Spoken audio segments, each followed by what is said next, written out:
SMTN.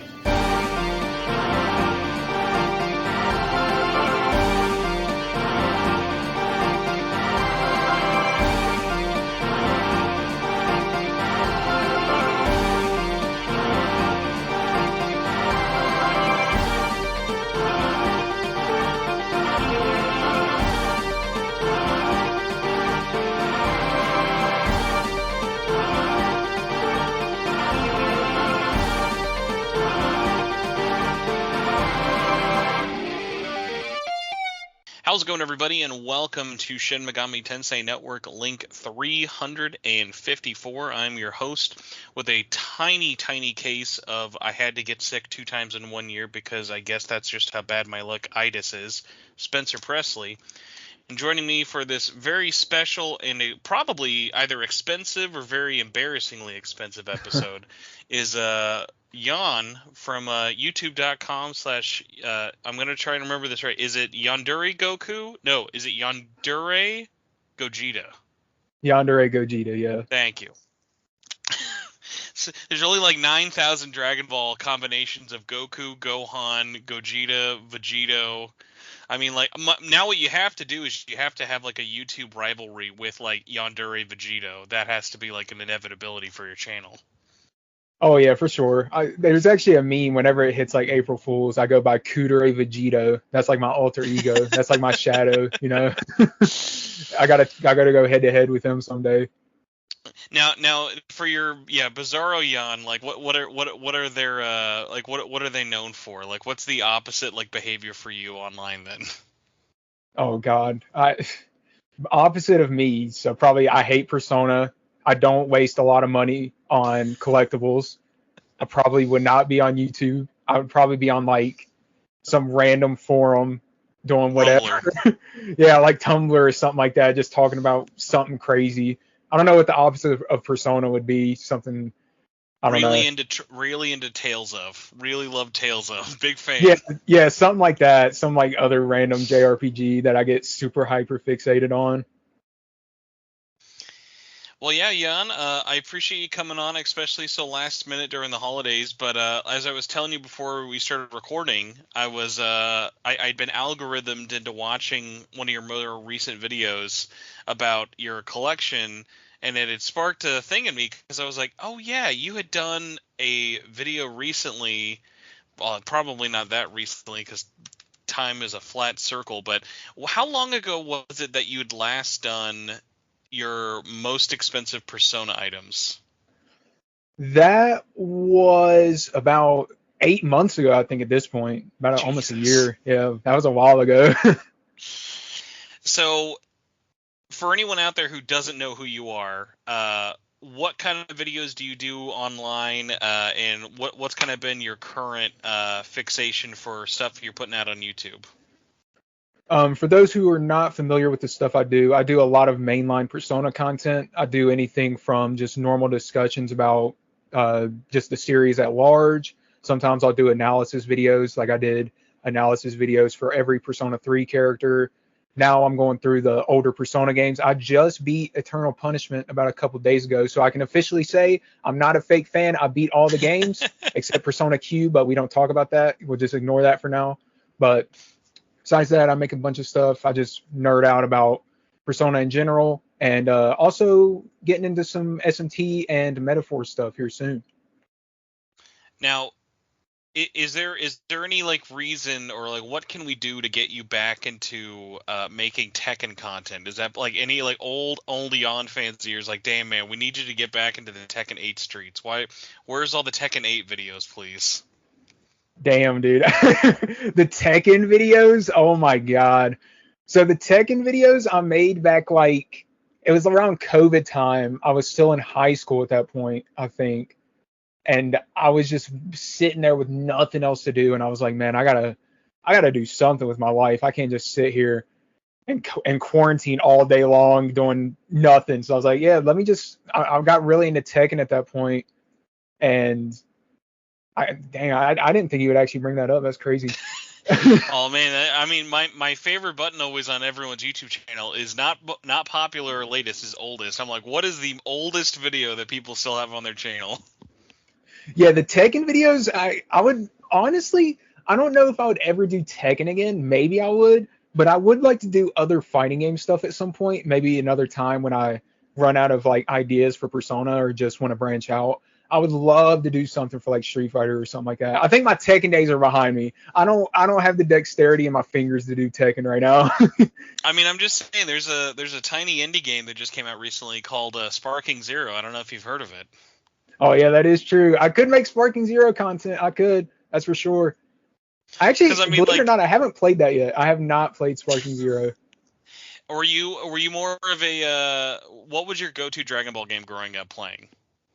Growing up, honestly, believe it or not, I really didn't play many games growing up. You would think I would have been like on Tenkaichi or one of the like Ultimate Battles or something like that. But honestly, I was like a GTA and that kind of kid. Like I played a bunch of Resident Evil and GTA. I never really got into the DBZ games, even though I liked the series.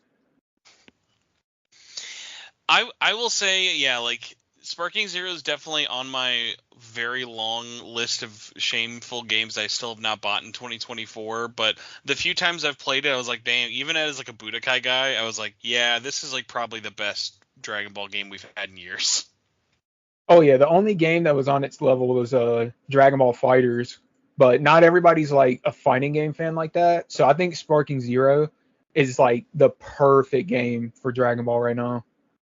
So I guess partly kind of as an intro as well for you. What's sort of your uh, history of like, hey, who are you in terms of games? Kind of what got you started, and then if you want to find a way to segue it into how you got into Atlus games, so be it. Yeah, so back when I was younger, I believe the first console I ever played on was the PlayStation 2. So I started playing, like I said, GTA San Andreas in particular, Resident Evil 4, stuff like that. And I would just no life those games all night long. And then for fighting games, I would always be into like the Mortal Kombat's, the Dev Jam Fight for New York. If anybody knows what that game is super, super underrated. It's like Dev Jam Smash Bros of like the early 2000s. It's crazy. But yeah, I would play a bunch of PS2, moved on to the like Xbox 360, got into a bunch of Halo stuff like that. But without going into my whole gaming history, because we'd be here all day, um, I mainly played, or my favorite series were Resident Evil and Metal Gear Solid. Even as like a young kid, around 10 to 15, I've always loved that series. I've always played it. Konami, I will never forgive you for Metal Gear Survive. I'm just saying. You can bring me back with Metal Gear Solid 3 remake. You can bring me back, but do not mess it up. I will not accept messing that up. I just won't. But it was around high school I got into Persona after, continuing to know life Resident Evil because they release games like every year or something. And the first game I had played was Persona 5 Vanilla, not Royal, in in 2019, I believe it was 2018 or 2019. I played it, and I just got like I was hooked on it. I was like, holy shit! I just played a 100-hour game that I got for like $10, and I was like, damn, this series is pretty good. You know what I mean? So yeah, Do you remember that's how how I you got had into heard it. of it, or like what was the thing that led you to it? Yeah, so what led me into learning about it was I was at the mall when malls were still basically a thing with my ex-girlfriend at the time, and she was like, "Man, I need you to get into Persona, or I really want to buy Persona 5 for you at some point because it's like a really cool game." And I was like, "Oh, sure." But and then I think I bought it on my own, and then I just no liked it. But yeah, I got into it from my ex-girlfriend. I like to imagine like a really like sad turn of events, like she is somehow listening to the show and just very, very mixed feelings that you're on here. Be like, oh man, if only I could have been the one to get you into it.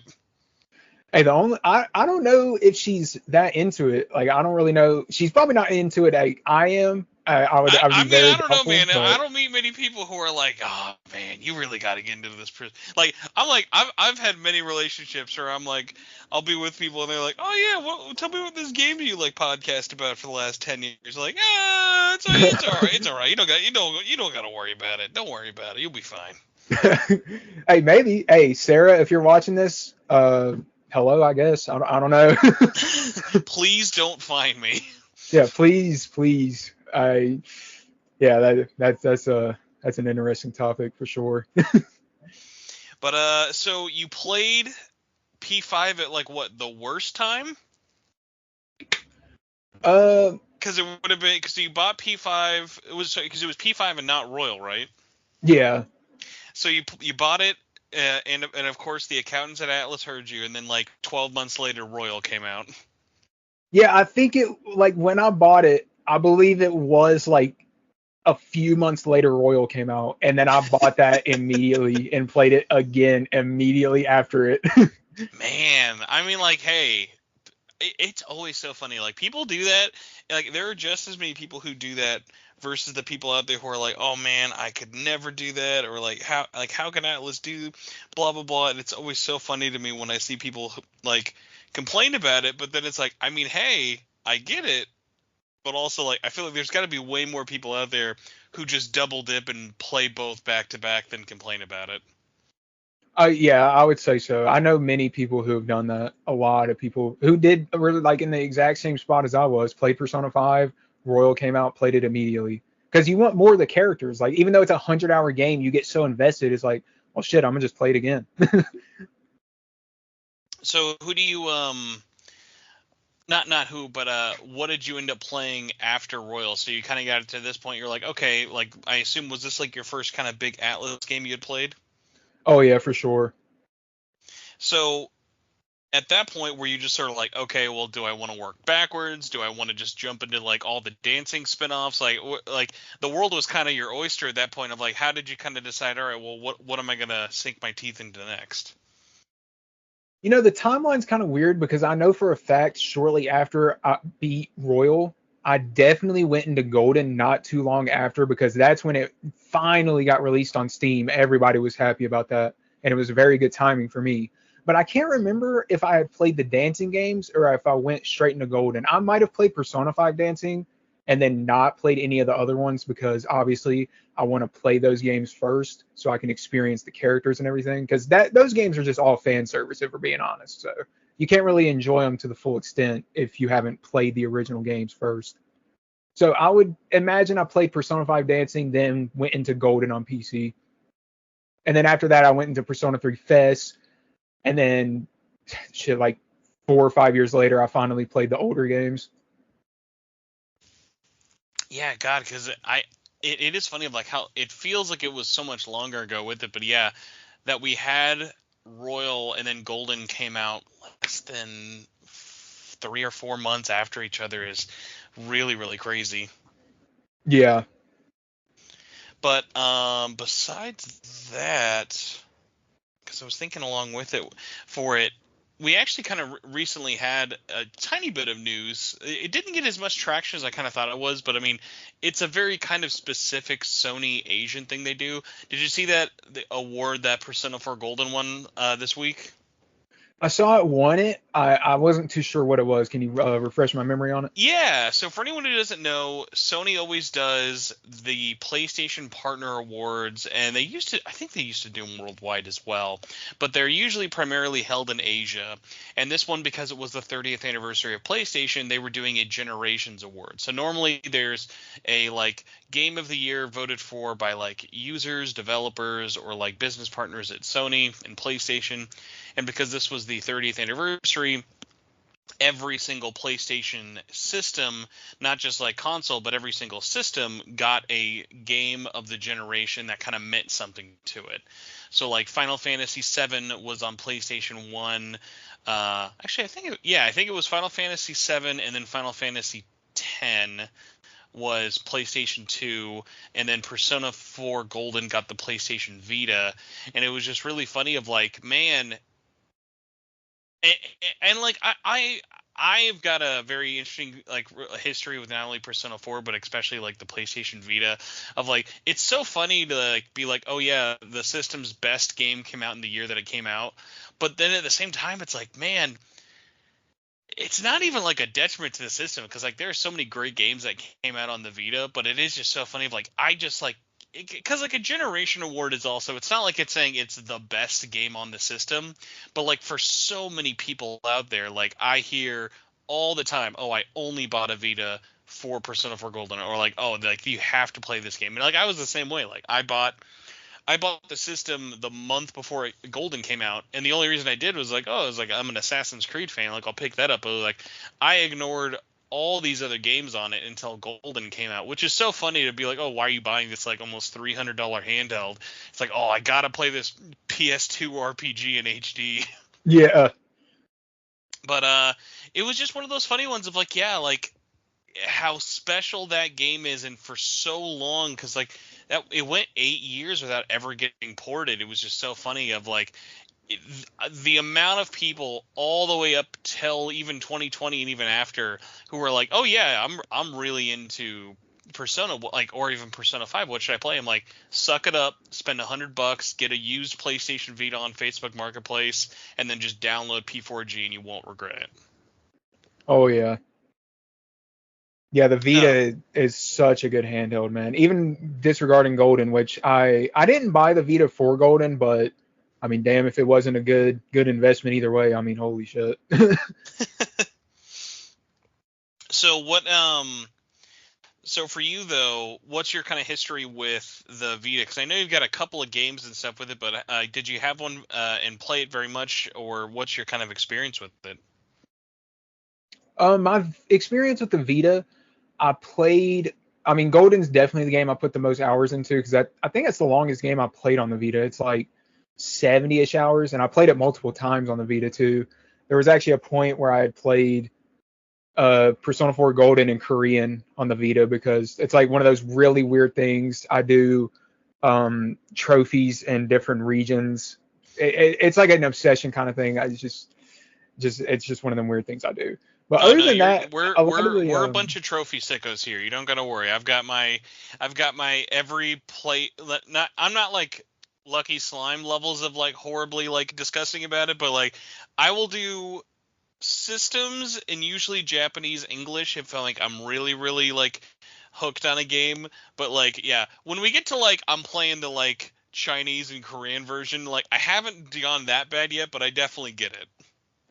yeah, I bought the Chinese version of Persona 5 vanilla 4 years after Royal came out just to play it for trophies. It's like yeah, it's just crazy. But back on the Vita, besides Golden, I'm played the Danganronpa games on that. That's how I first played those games. Um, that was a good experience. I didn't play V3. I played 1 and 2. Those games are actually pretty good. As much like bad rep as those games get, I think the first two were fire. Have you still Then not played V3? no, I still have not played V3. I will say, have you played Ultra Despair Girls? No, I did not play that one either. Ultra Despair Girls is literally just Resident Evil 4 meets Danganronpa. You gotta play it. You think so? It definitely does not hold up in terms of like probably PC ness of it. Like I always read there's some lines in that game. I'm like, wow, I don't know how we got people to say this line and think it was okay, but you know what? It kind of is funny to laugh at in retrospect. But gameplay wise, story wise, and especially music wise, it might have like the best soundtrack in the whole series, which is wild. I have actually heard the OST of it. I might have to check that out after this. Yeah, it's not that expensive of a game, but it's definitely worth playing just for like if you're a fan of the series, it's all canon, and then the fact that like it just plays like Resident Evil 4 is even funnier. Yeah, that Resident Evil 4 tidbits kind of got me interested because Resident Evil 4 is like a top 5 game for me. So I got to see if you're real or if you're Well, accurate about and that. what's crazy too is like it's funny like it's on PC and it's on PS4 and it's on Vita. It was like that was one of the funny things. Like I can't believe they never ported it to Switch. Yeah, I don't know, man. So it's just weird how some companies decide how to do things. Oh yeah, and I mean like I'm assuming the only reason it probably didn't was it wasn't that popular. Like it sold pretty okay, but definitely was not like one of the higher ones. V3 as well. Like V3, I'm also in the minority of like I think V3 is probably the best in the series just overall. But if you play V3, I've also heard people who beat it and are like, "Oh, I hate it. It's the worst of the series." I'm like, I totally get it. It's meant to be. Like it's a less polarizing, but it's kind of got that like Last Jedi effect of it, of like you're either gonna love it or you're gonna hate it, and they totally meant it to be that way. Yeah, that makes sense because most people I talked to didn't like it, but there are definitely some people that would enjoy it.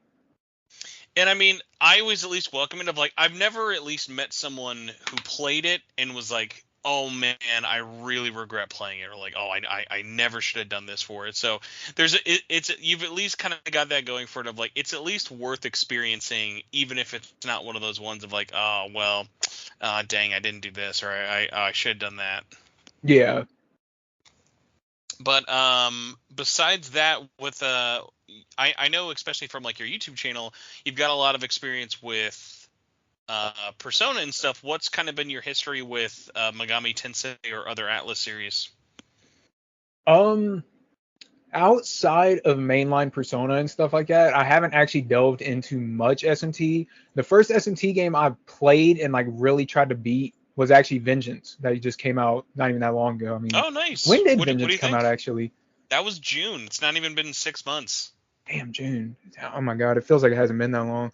Yeah, the reason I first got into that is because that's actually I have a very, very high affinity for Vengeance because that is the first ever copy I got from Atlus. They sent that to me. That's why I got to play it at the time. So I was Oh, like, oh really? shit. Yeah, I was like, oh shit, dude, this is so cool. I played it. I think that game's gameplay is one of the best they've ever made. At least, I mean, I can't say that because I haven't played all the other S&T games and stuff like that. I'm not trying to be like, elitist or anything. So I'll say in terms of what I've played, it's definitely one of the most fun in terms of gameplay. Probably the most fun turn-based game I've played. It has a lot of options and stuff like that.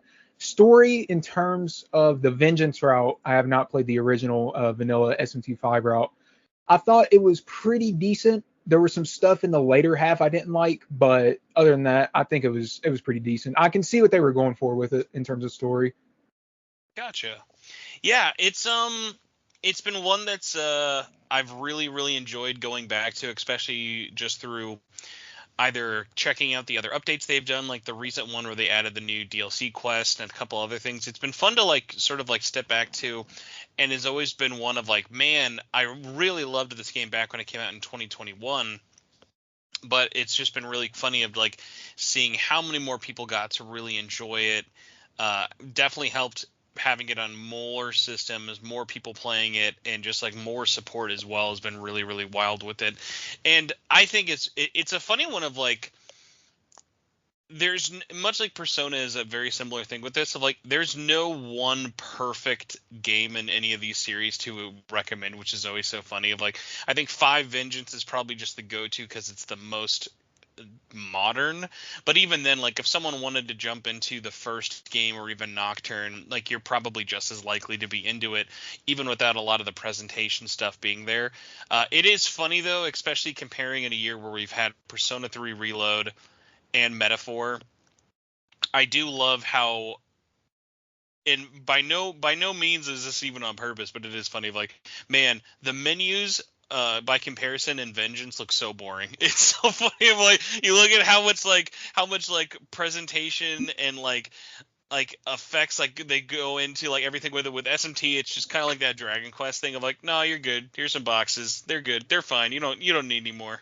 Yeah, it's very, very simple, but to an extent, that is kind of charming in its own way, if you ask me personally. Oh yeah, and I mean it all goes down to the vibes. I think like there's a world where there was probably going to be an SMT5 that was just as or trying to be as stylish as something like a Persona 5, but it just wouldn't probably feel as normal with it. And I mean Atlus, it is funny because especially Atlus definitely has more games than most. Like even on looking at something like the menu from a good comparison would be like look at something that's like a spin-off of one series versus another, whereas I think you look at something like a Tokyo Mirage Sessions, and even that menu is super bright, super colorful, has lots of character models all over it. That's very much kind of Fire Emblem and Persona Core even in a pre-Persona 5 world, whereas like Soul Hackers 2 is a game that came out after Persona 5, but very much still feels like an SMT game because it's very much kind of like sterile and not overwhelming you with like presentation in your face about everything. It lets the world do more of the talking than the menus. Yeah, for sure.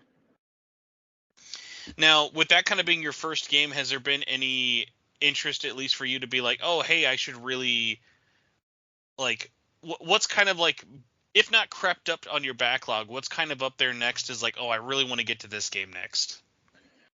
Now that I've beaten basically every Persona game, I need to, if I want to complete everything, I'll go to the Q games just so I can say I've done them all. I'm not that worried about it, but in terms of SMT, a lot of my friends have been recommending me to play SMT 4 and Digital Devil Saga because I think those games both look good anyway. I was probably going to play those eventually on my own, but they say those games are like some of the best they've ever made.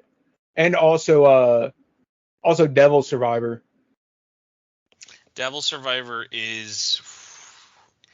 I always flip flop, but Devil Survivor might be my favorite out of any of the ones on the 3DS. The 3DS games are really good competition, but Devil Survivor Overclocked and Record Breaker are probably up there as like top 5 overall all Atlus games. Like they're just that good. But also, I think a big caveat is how much do you enjoy strategy RPGs? Oh yeah, I enjoy them a lot. Honestly, when I first played Persona 5, I wasn't actually a big fan of them, but the more I played it and the more I started to like understand how turn-based games and stuff like that can work, I started to appreciate it a lot more. It opened my eyes a lot to Oh, okay. games I might like going forward. Because I was one of those people where it's like I love like DMC, I love the GTAs, the Resident Evils, like the really like kind of fast-paced action games. So playing a game where it requires more like slow strategy, even if it's like a little bit easier or whatever, you know what I'm saying. Yeah. It was like, damn, dude, like I get it now, especially with SMT having the press turn system, which adds a lot of depth to it in terms of how you would want to strategize.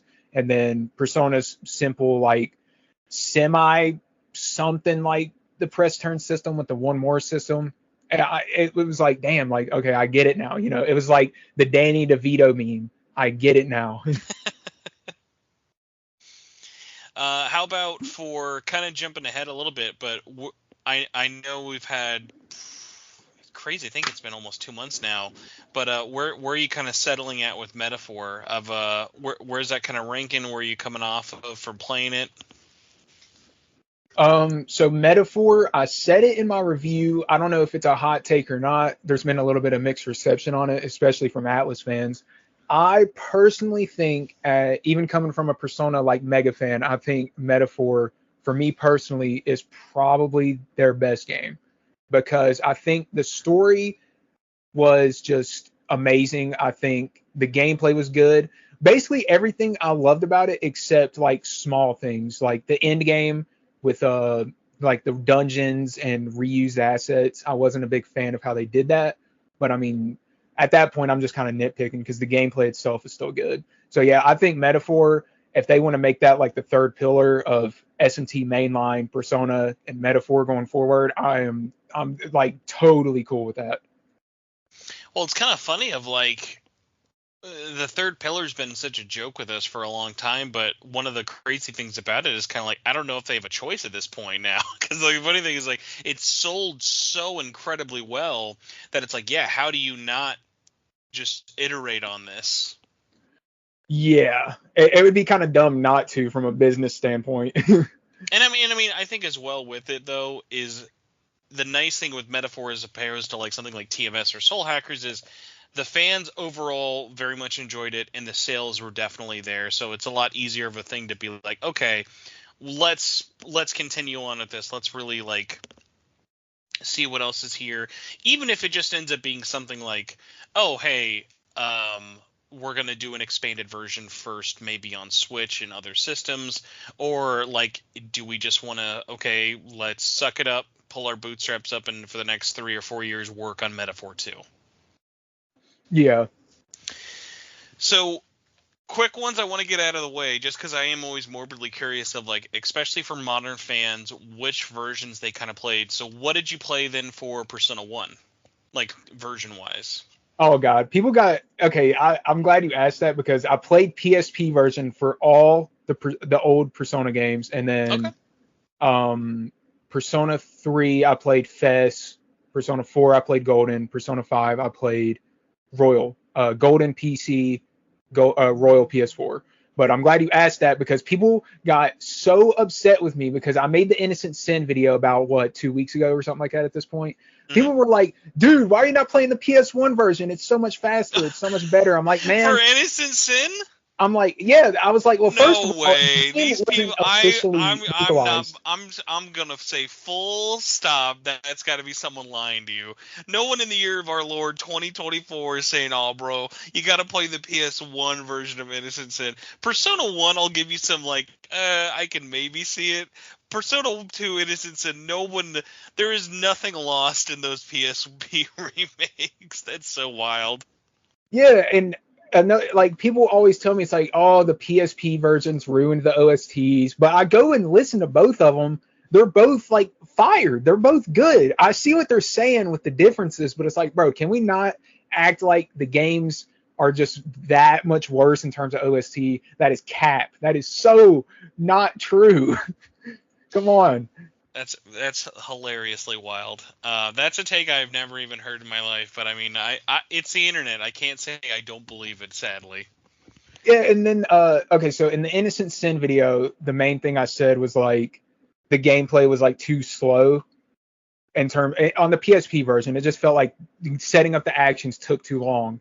And Hmm. then there was somebody in the comments section that was like, "Oh, you're making up fallacies to say the game's bad." And I'm like, "Okay, what does fallacies mean? What fallacies am I making to say the game's bad?"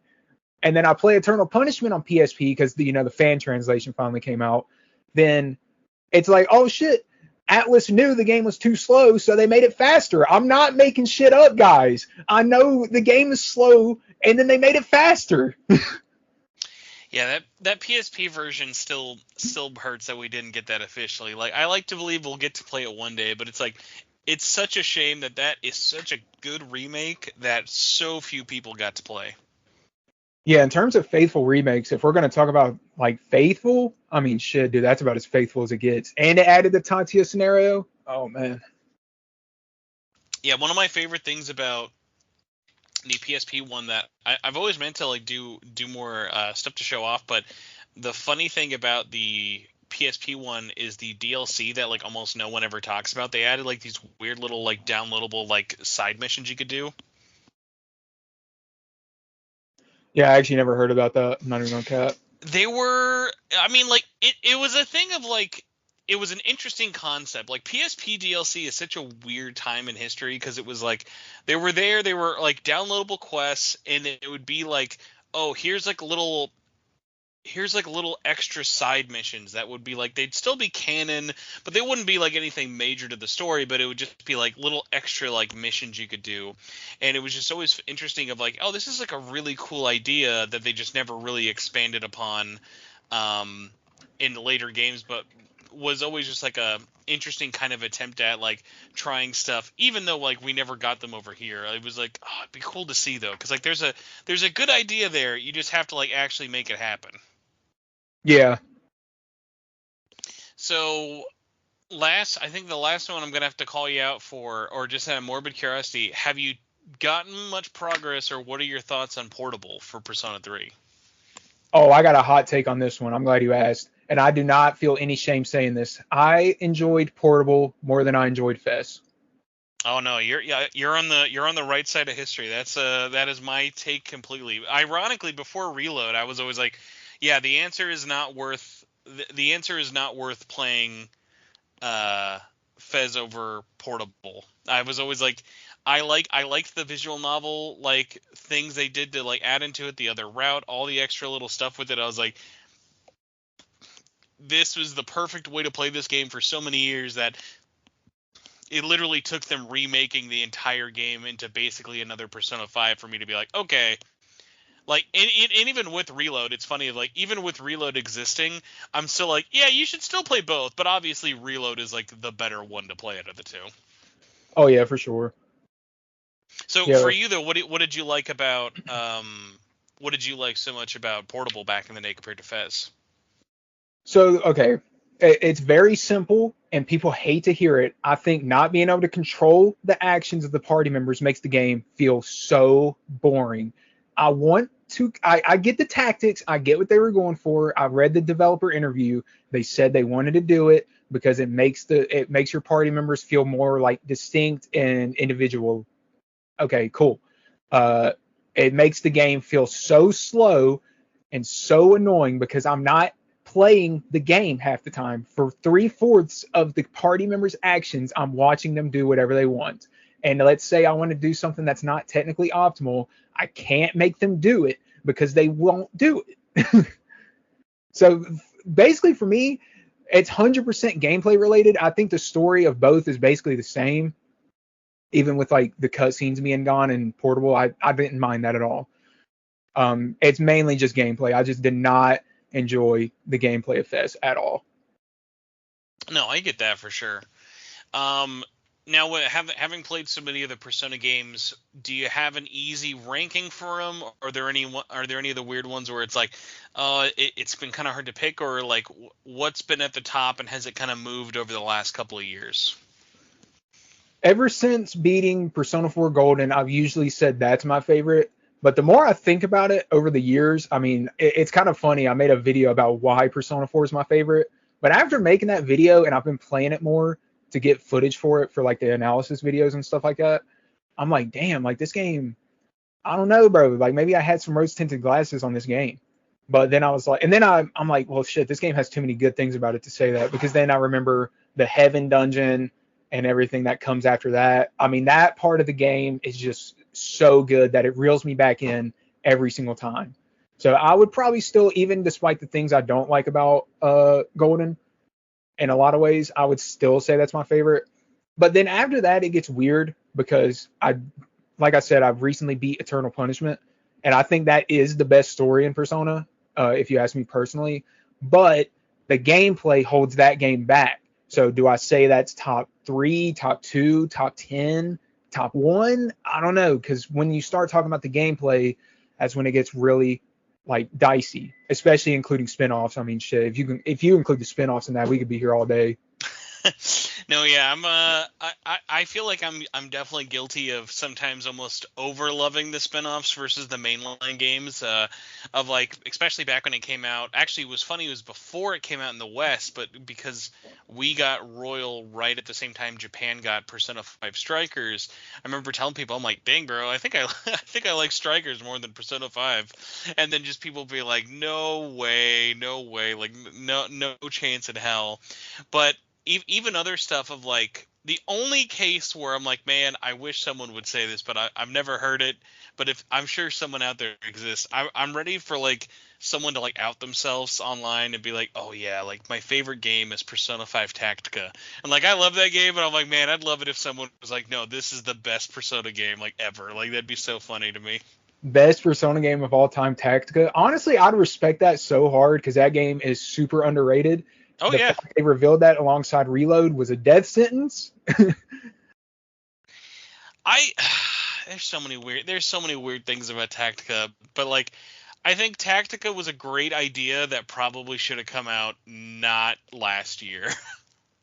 Like Yeah, I either agree. needed to come out back when, like, I think if something like a Tactica came out when Dancing came out, that would have been actually a lot better. I think like 2 years after the base game, it's different. It's still its own story. It's its own thing. But like you look at, and even Strikers is guilty of this. Like I think like Strikers, there's so many people who just didn't play it because of how long after the fact.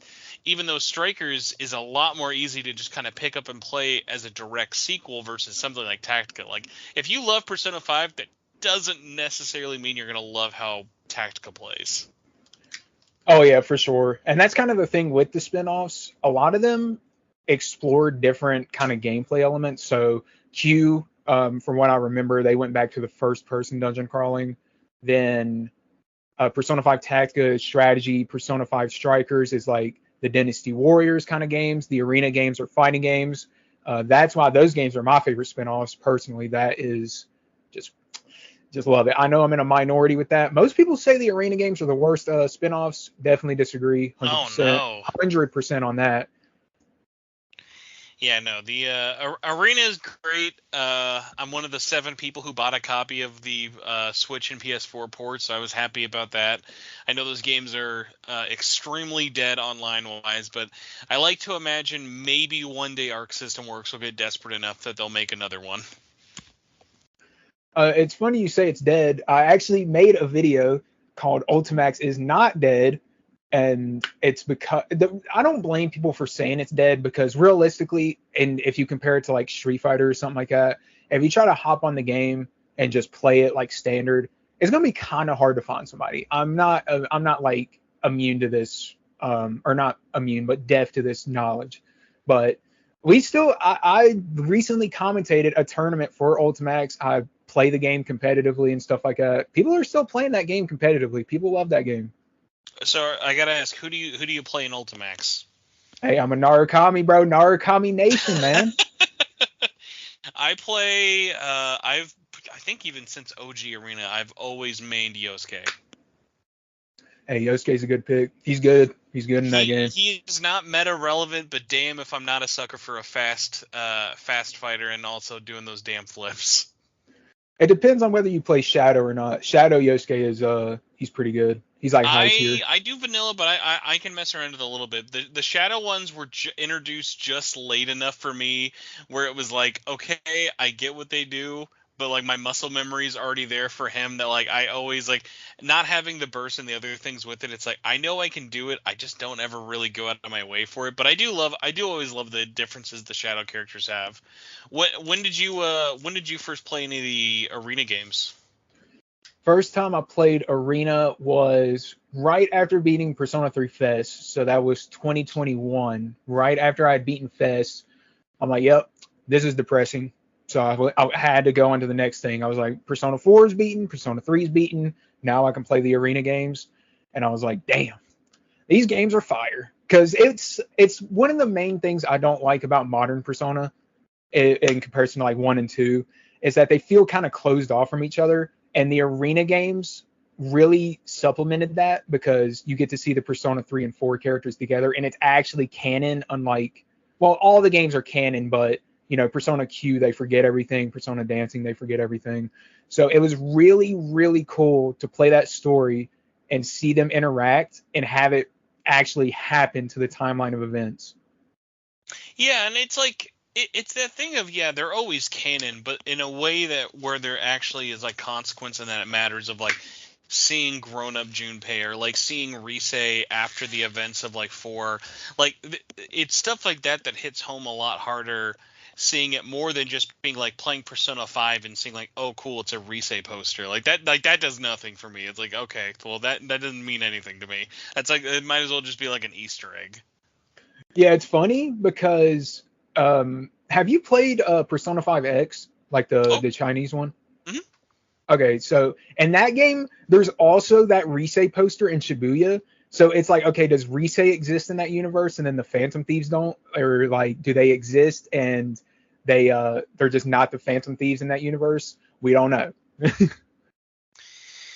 Oh man, I have so many more questions about P5X. I'm always like shocked at like how much content they are putting out for that game, and then I'm like, the longer we keep going without this coming out in English, I'm just like, I feel like this game is just going to be like maybe announced, and then like 6 months later will just drop off like every other mobile game. Because like it's popular, but it's not like MiHoYo numbers. Like it's not like I'll be like, oh, all right, this is gonna be around for a while. Like even if we had P5X like in English, I would be wary of like putting money into it, just because of like, all right, well, how long are you actually gonna like be at her? Because like they've put a lot of good work into it now. Like it's been impressive, all the stuff they've been doing for the game in terms of supporting it. But I'm like, I feel like the longer they go without doing a worldwide release, the more it kind of is like, yeah, they may not be that committed to this game, at least for the long run. Yeah, it's hard to say because um I don't. It's so weird because it came out in China first, then Korea and Taiwan, then Japan. So even the Korean and Taiwan versions are behind by like a week of content, and then Japan's behind by like fucking 6 months or something. So by the time we get it, dude, and we get the English dubs and stuff like that, I mean, shit, dude, we're looking at over a year behind on like the actual story content, which And sucks so bad. that's assuming we would even get a dub. Yeah, we might not even get a dub. Who knows? I like to imagine it be like a Genshin situation where like have you been following what like a lot of mobile games have been doing right now with the voice actor strike? No, actually. So if you play, I think the most recent story update for Genshin Impact, the voice actor strike, which has been going on for I want to say almost 3 or 4 months at this point.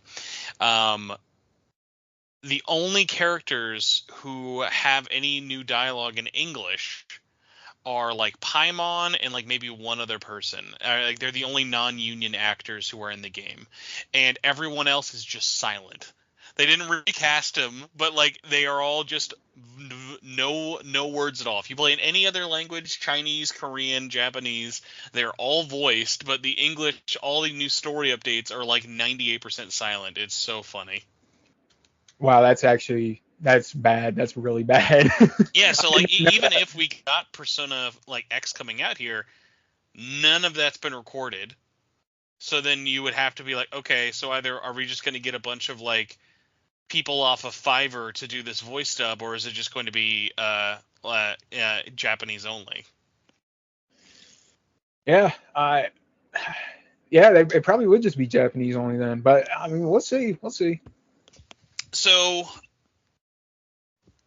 yeah, Persona 5X, man.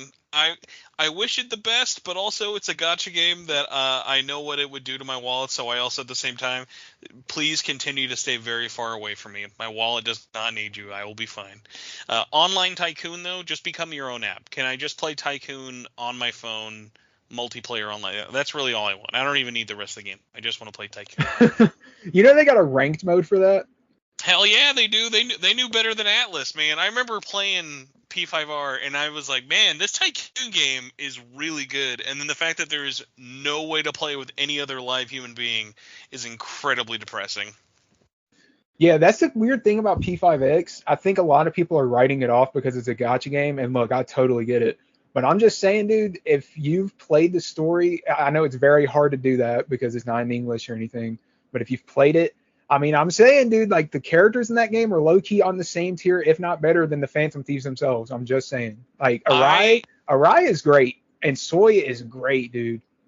I will say it's definitely gotten a lot better. The character designs have improved heavily since reveal. The initial slot of characters did not really do much for me, but it's definitely a game that I am still following greatly. And trust me, the day we hear anything about like a worldwide release, even if I got to make a dirty Australian account, I'll make it happen. I'll do what I have to do. I won't be like committed enough to like play the like Asian version outside of just like checking it out on like a friend's like PC. But besides that, it's kind of like no, I'm good. I mean, my backlog's long enough. I don't need P5X. But I know if it was on my phone, then it would be a problem. Yeah, it's funny. I was actually playing P5X like every day, and then Metaphor dropped like 2 months ago, and I haven't played it a single time since then. Like, I was so locked into Metaphor, and then I got onto the older Persona games again, and I was just like, where's the time to play P5X every single day and do these dailies? Like, I just can't do it, dude. Yeah, the only way to save you from Atlus is more Atlus games. Yeah, I'm saying, right? It's crazy. It's like they knew. Well, I guess talking about Atlus, we can kind of go into our main topic, collecting in general, but specifically Atlus / Persona collections overall. So we talked about you had kind of done that video a couple months back about the most or more pricier Persona games. What was kind of the here we go. We've got the title. It was rarest, coolest, and most expensive Persona. collectibles. What kind of sparked your interest of like putting that out there, of like looking up stuff? Was it from, because I mean honestly, yeah, most of it wasn't even stuff that was in your collection, so what kind of sparked it for you? So this is funny because it goes right back to what we said about. Well, actually, it might have been before we started the recording, but we were talking about how YouTubers nowadays kind of like have to low key steal stuff from each other. So that video, that if you look that up, like the rarest, coolest, and most expensive blank, that is directly copying my favorite YouTuber Mystic. He does videos about like rarest, coolest, and most expensive PlayStation collectibles. So he would do PlayStation games, PlayStation consoles. So I was like, well, fuck, dude, I'm a Persona creator now. Let's just do the exact same thing, but put Persona collectibles in there instead of PlayStation. And then the way I found um the items in it, that's just for me being a nerd and like going on eBay for like God knows how long just looking for stuff to get. And I was like, yeah, I'm probably never going to get that. But then I did get it because like PlayStation 1, Persona 2, I just bought that. I'm like, yeah, that was a lot of money. But it's like, yeah, I'll fuck it, just get it. Very much in aside, I can't. I'm pulling this up because I was on YouTube. Are we recording today on your birthday? Yeah, this is my birthday. Oh my God. Yeah, it is my I birthday. am Yep. so sorry that you're spending your birthday doing this. Hey, dude, I'm not a drinker. I'm not a partier. I just do my thing. This is basically what I would have been doing anyways. Damn, man. Well, I appreciate you outing yourself on the podcast for being too young to be playing Persona 5 back in the day. So that's appreciated. Hey, I got my mom to buy it for me. That's true. I mean, listen, as long as mom said it was okay, it's fine. He could have been playing GTA 5 for God's sakes. Hey, I was playing GTA 5, but hey, that's how my YouTube channel started. I know they're all gone. All of them are unlisted. But if somebody ever hacks my account, you can see the GTA montages I used to do. I hope they're all either montages or RP videos. Yeah, I used to do the GTA Online montages. I was a true like 12 shit, I don't even know how old I was. 10 years ago GTA no, 11 years ago GTA 5 came out. Damn. Yeah, I was 10 when GTA 5 came out then. So I was probably like 14 when I made those montages. That is too funny. Well, I mean, hey, happy birthday at the very least. Yeah, we got you here. The Mystic comparison is funny. I think about Mystic every now and then. I've been covering and following games for a really, really long time, and Mystic is one of those names that like I hear pop up every now and then. He's just never he's just never really popped up in my feeds. I never really get anything like suggested of his. I think the only things I've ever really watched of his was maybe a PlayStation Vita video or two. He's like a name I've seen every now and then for it, but it's just one of those funny ones of like I'm shocked with how much PlayStation like stuff I either look up or watch on my own side. None of it ever really kind of gets like thrown towards me. But like, yeah, I saw him come up again recently. Um he was on like a episode of a PlayStation podcast I listened to, and I was just kind of like, God, yeah, I like always forget about this dude. And it's been funny because he's been at this forever. Like Mystic's been around doing videos for, I feel like at least like almost 10, 15 years. Yeah, it's been 10 years since he started. So yeah, he's another really really funny one of, you would think, because I feel like especially Nintendo YouTube people definitely get probably more of the limelight of like, oh hey, you've got like your Scott the Woz, or even like another person of like been around forever, but like I've never watched a single video. There's like a peanut butter gamer or something, of like all these people who are around like that are like, oh, I'm the Xbox guy, I'm the Nintendo guy. Like I know there's a lot of PlayStation guys, and it's funny because I even like consider myself definitely way more of a PlayStation guy just from like growing up. But it was just like so funny of like so many of these people, even though I've been actively seeking this out, that I'll still just be like, oh, I've never listened to this guy, or I've never watched whatever. Like another one recently, which was funny, was what was it? I forget his actual name, but he goes by Happy Console Gamer, And I was like, oh my god, like I've never heard of this dude. He was like a random guest on a show, and it was just like, oh, here's another guy who's just been doing this for like 10 plus something years, just talking about current and old games, and just totally missed it. Yeah, I mean, it's easy to have a lot of them slip under the cracks because I mean, there's just so many content creators nowadays, a lot of them.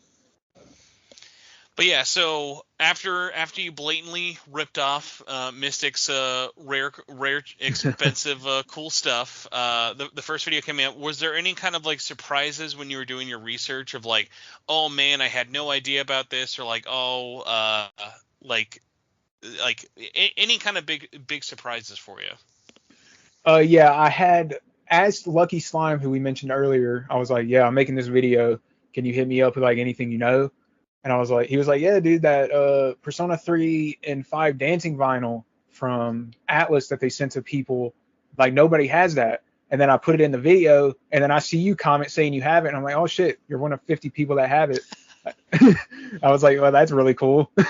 Yeah, that was a really funny one of back when Atlas was nice and wanted to talk to me. 2018, I think it would have been either after or just right at launch for P3 and 5 Dancing. One of the European press people, because this was specifically like made in Europe and then sent around the world to a couple of different people, but they were like, "Hey, what's your address? We're gonna mail you something." Like no context, no whatever. Like, oh hey, do you have a record player? Would you be interested? Like, what do you think?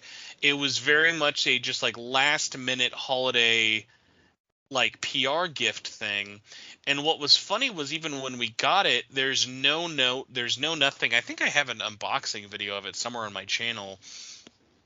And fuck, I mean, I even wonder if anyone else did an unboxing for it, because like it was just one of those things of I've seen more people get that either through they worked at Atlus or were like in press at the time. And a lot of press, even now, when they would get these boxes, very rarely would do unboxing videos. A lot of the time it would be like, oh, here's a video or like a tweet about it, but nothing really more. And it took a while. I think I had to like ask a couple years later to like find out how many were even made. And then we kind of found out that it was like a really, really small print, because that was a big tradition with my channel would always be I would post something that I would get through like a PR box, and I would always tell people, hey, if you want to buy this, make sure you let Atlus know, because otherwise you're just going to keep making all this really cool, like, it's so funny, like Atlus, the stuff that they would sell on their merch store versus the things that they would never sell is always like, oh my god, do you know how many more of these you could sell, versus if you just like, oh okay, well, let's not do random a catchy bag here, we'll do like a cool like limited vinyl print or something like that. It's very funny how kind of ass backwards it would be. Yeah. The only funny story I remember though with that vinyl, the other crazy thing about it was I only know one other person besides me who has it, who's not an Atlus employee, and the only reason he knew about it was when I got it, I said, "Hey, you should look for this, because this might pop up on eBay through like random games journalists or something selling this before people really knew what the value was." And I think that's how he got it. Um, and it was just really funny because it was one of those weird things of like, all right, this is a cool collectible that I don't think people really know. And then the price is just going to get more stupid from here. Because like when you looked it up, like were there even any like sold listings, or like what was the last like kind of like averaging guess of how much it costs? No, I did not see a single listing of it anywhere. The only reason I had a picture of it is because Slime sent it to me. I did not find it anywhere. That is too funny. Yeah, and of course now that what is it? I am 8-bit has like all their vinyls they do. I'm sure it like kind of floods the market for it. But what's really cool about it was like is that it was a unique dust jacket. The vinyl's nothing crazy even. That's the funny thing. It's just like a traditional like black vinyl, but also the fact of like it's just got a couple of songs, nothing crazy. It's very low key, but I think like the fact that it was kind of a blink and you miss it collector's item almost kind of makes it more kind of mysterious or sought after. Would you agree? Oh yeah, 100%. Because that's the kind of thing where, let's say somebody wants to collect everything for whatever reason, Madman that wants to do that. I mean, you're not gonna find that ever. You will never find that unless somebody asks you or something like that. But I doubt you would ever give it up. The like, and we'll get into this. Like, I've had a couple of rare things I've given up, but my thing is, my problem as a collector. By the way, I can't believe this. Apparently, the only video I've only ever posted videos of me playing the vinyl. I've never actually done like a video for it. That is actually wild. I need to fix that immediately. But um, the rarest thing I've at least given away has always been something I had multiple of. And I remember at one point I've had I think 4 of those Nahabino plushies from the original SMT5. The Yeah, ones that those are pretty rare. they wouldn't sell. There were like little stubbins or nubbin ones that they did sell, but the like super derpy ones, I had one sent to me. I still have that one. And then at one point I got 3 more that all ended up going away to giveaways. So, and I've seen those sell for I think $500, like in bag. Damn. Yeah, and it's wild too because they have tons. They just are not allowed to sell them. It's the craziest thing. They even have more of the ones they made for SMT5 Vengeance. I don't have that one. I still need to try and get that one. The funny thing is the build quality on that one's actually worse than the original. So like when you look at them both next to each other, they look similar, but it's like, oh yeah, we got like the Temu one here for Vengeance. Yeah, that sounds about right. Because if they know they're not gonna sell them, I guess it's like, well, shit, just whatever, just do whatever. Well, yeah, that was the funny thing because yeah, the reason I got so many was when I went to Anime Expo for the first time, and everyone who went to the VIP section of the SMT anniversary concert got one of those plushes. So because I was there with my wife, both her and I got one, and then I got another one to give away during our panel. That's a fun story actually. I gotta try and I have a picture of it somewhere. The funny thing about the one I gave away during our panel at Anime Expo is, and I remember because I was really worried about this, is it was specifically out of the bag because I was like, all right, well this is a really rare thing to give away just for like coming to a random panel, but it was like our big like mega prize. So I was like, okay, what should we do to kind of make this not sellable? Like you could still sell this, but you would instantly know who it was. So what we did the night before was I had, if you look at the picture of that like plush, they have like their little blue bangs on their forehead, you know? Yeah. So I got the voice actor of both Nahabinos, so Casey and Damon, I had sign their forehead. So if you lifted up their bangs, they have their signature hiding under them.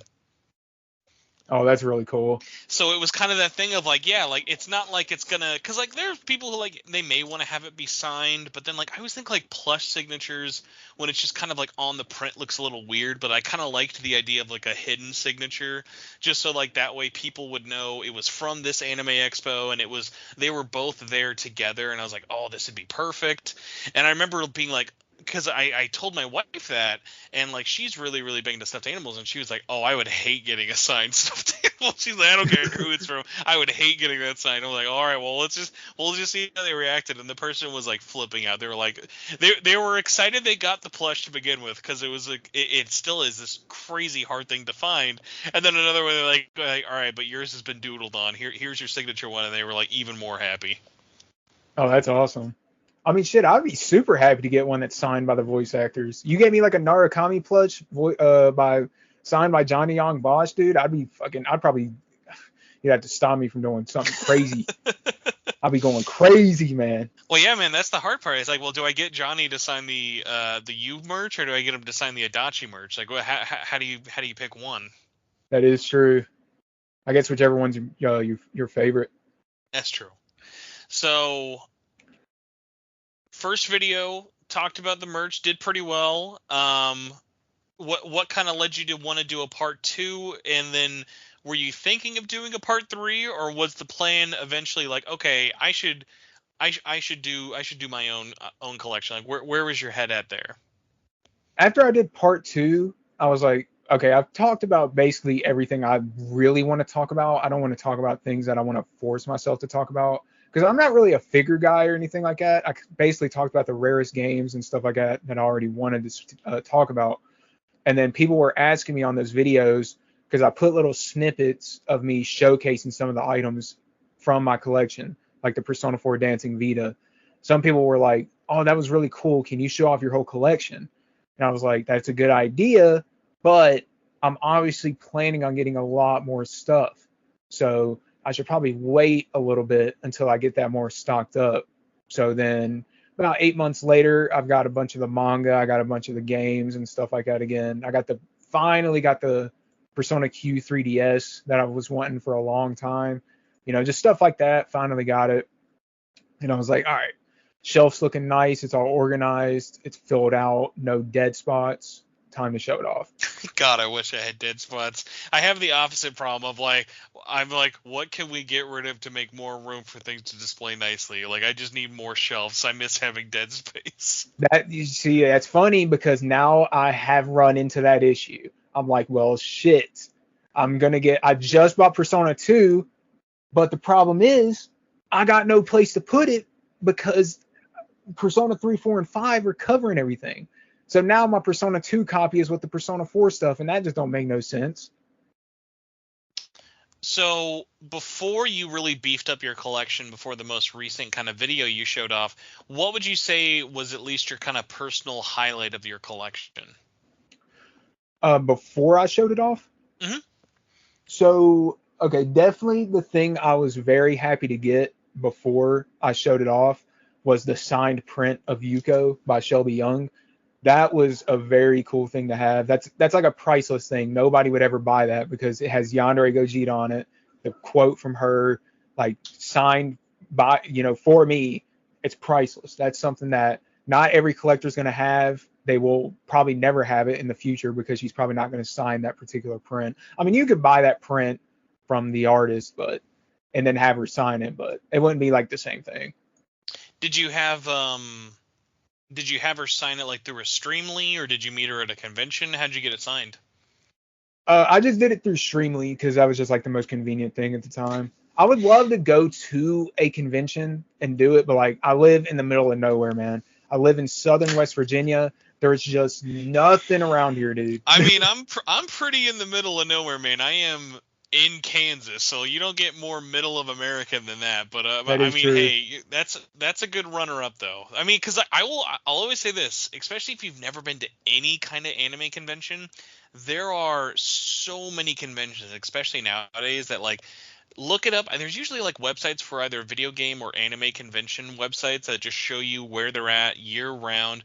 There is always something. It's crazy. Like even like where I'm in Kansas, I'm always shocked of like there'll be shows that we just won't be able to go to, and like if you're not looking for it, you wouldn't really think about it because most times you're not going to see a billboard for like a big anime convention, but like they just constantly are happening. Like there always something going around. Oh yeah, for sure. Nowadays, for sure. I've gone to a couple of conventions. They weren't like anime conventions though. It was an anime-based fighting game convention. It was called CEO Taku, and I was planning Oh I was planning on yeah. going to that for this year, but they changed the date from like September 20th to December 20th, bro. Like, are you serious? December 20th? Like right before Christmas? Like, no, Yeah, man, I man, no can't one's do got that. any plans. It's fine. It's fine. But No one's it, got it wasn't anything going it on. wasn't their fault though. It was the problem with the venue organizers. They couldn't get the venue bought, so they had to, they made do with what they had. I don't blame them for that. But yeah, I couldn't really, go to that this year. But I went to it 2022 and 2023. Some of the conventions are so dope. You get to see so many nerdy people like yourself, and I mean that in the nicest way possible. Nerdy is a good thing to me. And then you get to buy, see all the artist valleys or rallies, or I don't know why my English is so bad right now. You get to see all the artists and the vendors and stuff like that. Really cool experience. If nobody's ever gone to a convention of any kind watching this right now, I definitely recommend it. It's a very enlightening experience. you got that one signed. Now, besides the signature, you've stocked up your collection. You've got at least 3 mortgages on your home. What's kind of the jewel of your collection, would you say? I guess technically the jewel of my collection would be Persona 2 because just nobody has that and it's so expensive. But I don't really feel good about that because I paid a lot for it. So I'd say the jewel of my collection that I've got for a really good price that is still like pretty valuable and desirable probably is the Persona 4 Dancing Vita because getting that nowadays, I mean, shit, you're looking at 400 something dollars for that complete in box now. I got that for like 250 or something like that. Pretty good price. So that's what I'm really happy about in terms of price. But in terms of what I like the most, definitely the Persona 4 animation box set or the Persona 3 movie box set. Those are fucking beautiful. The box sets are a tricky one of like it's one that like I think about to myself of like I don't have a lot of the DVDs. I'd like to especially with like Persona 4 Golden anime and even just like for the memes with like Trinity Souls. The tricky part is a lot of them like for anime unless I kind of stumble into it or if it was like kind of an easier release, I haven't gotten too many of them. Ironically, like as you mentioned in yours, you have the Sentai complete collection for Persona 4 the anime with the English dub. The funny one is like you talk about like like there's almost never any listings for that Blu-ray.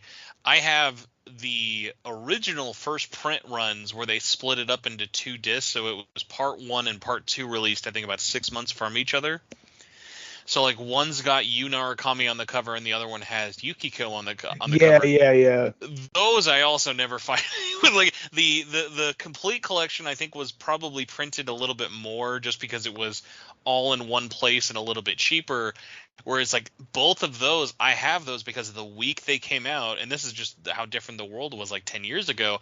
I bought those by walking into my Best Buy. They just had them there because that was back in the day where yeah, you'd go to a Best Buy or you'd go to a like DVD shop and they're going to carry everything that just came out. Whereas like now with how much trickier physical media is to kind of find in brick and mortar stores, but then also B like once Aniplex started doing all of their publishing over here in the West, it's like, dude, I'm not like I love Persona. I'm not gonna spend $300 on Persona 5 the anime. Like, even if that was a Hell good no. anime.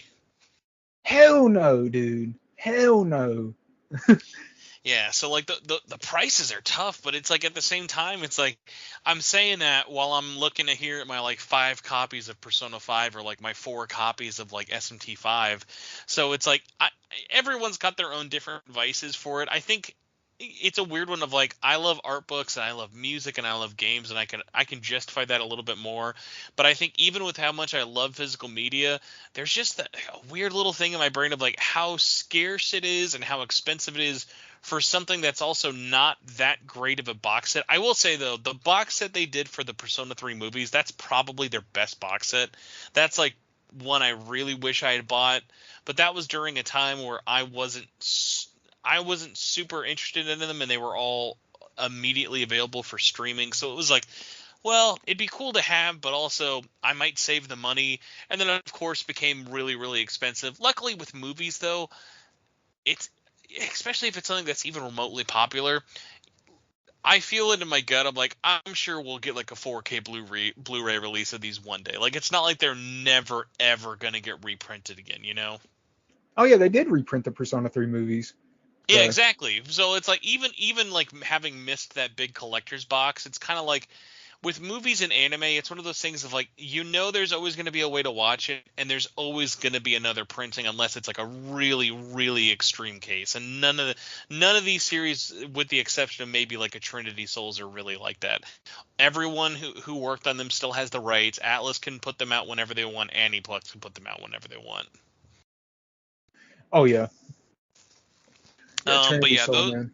Those ones are great. It's just we get hosed in the West really really bad. Like I don't know where you bought yours or if they were like maybe the prices have gone down a little bit, but like when Aniplex was putting out Persona 3, the movies, Persona 5 and Persona 4 Golden, it was that thing of like, man, I love this, but like I there's like no way I could ever justify spending like $200 on a 12 episode anime. Yeah, that I totally understand that.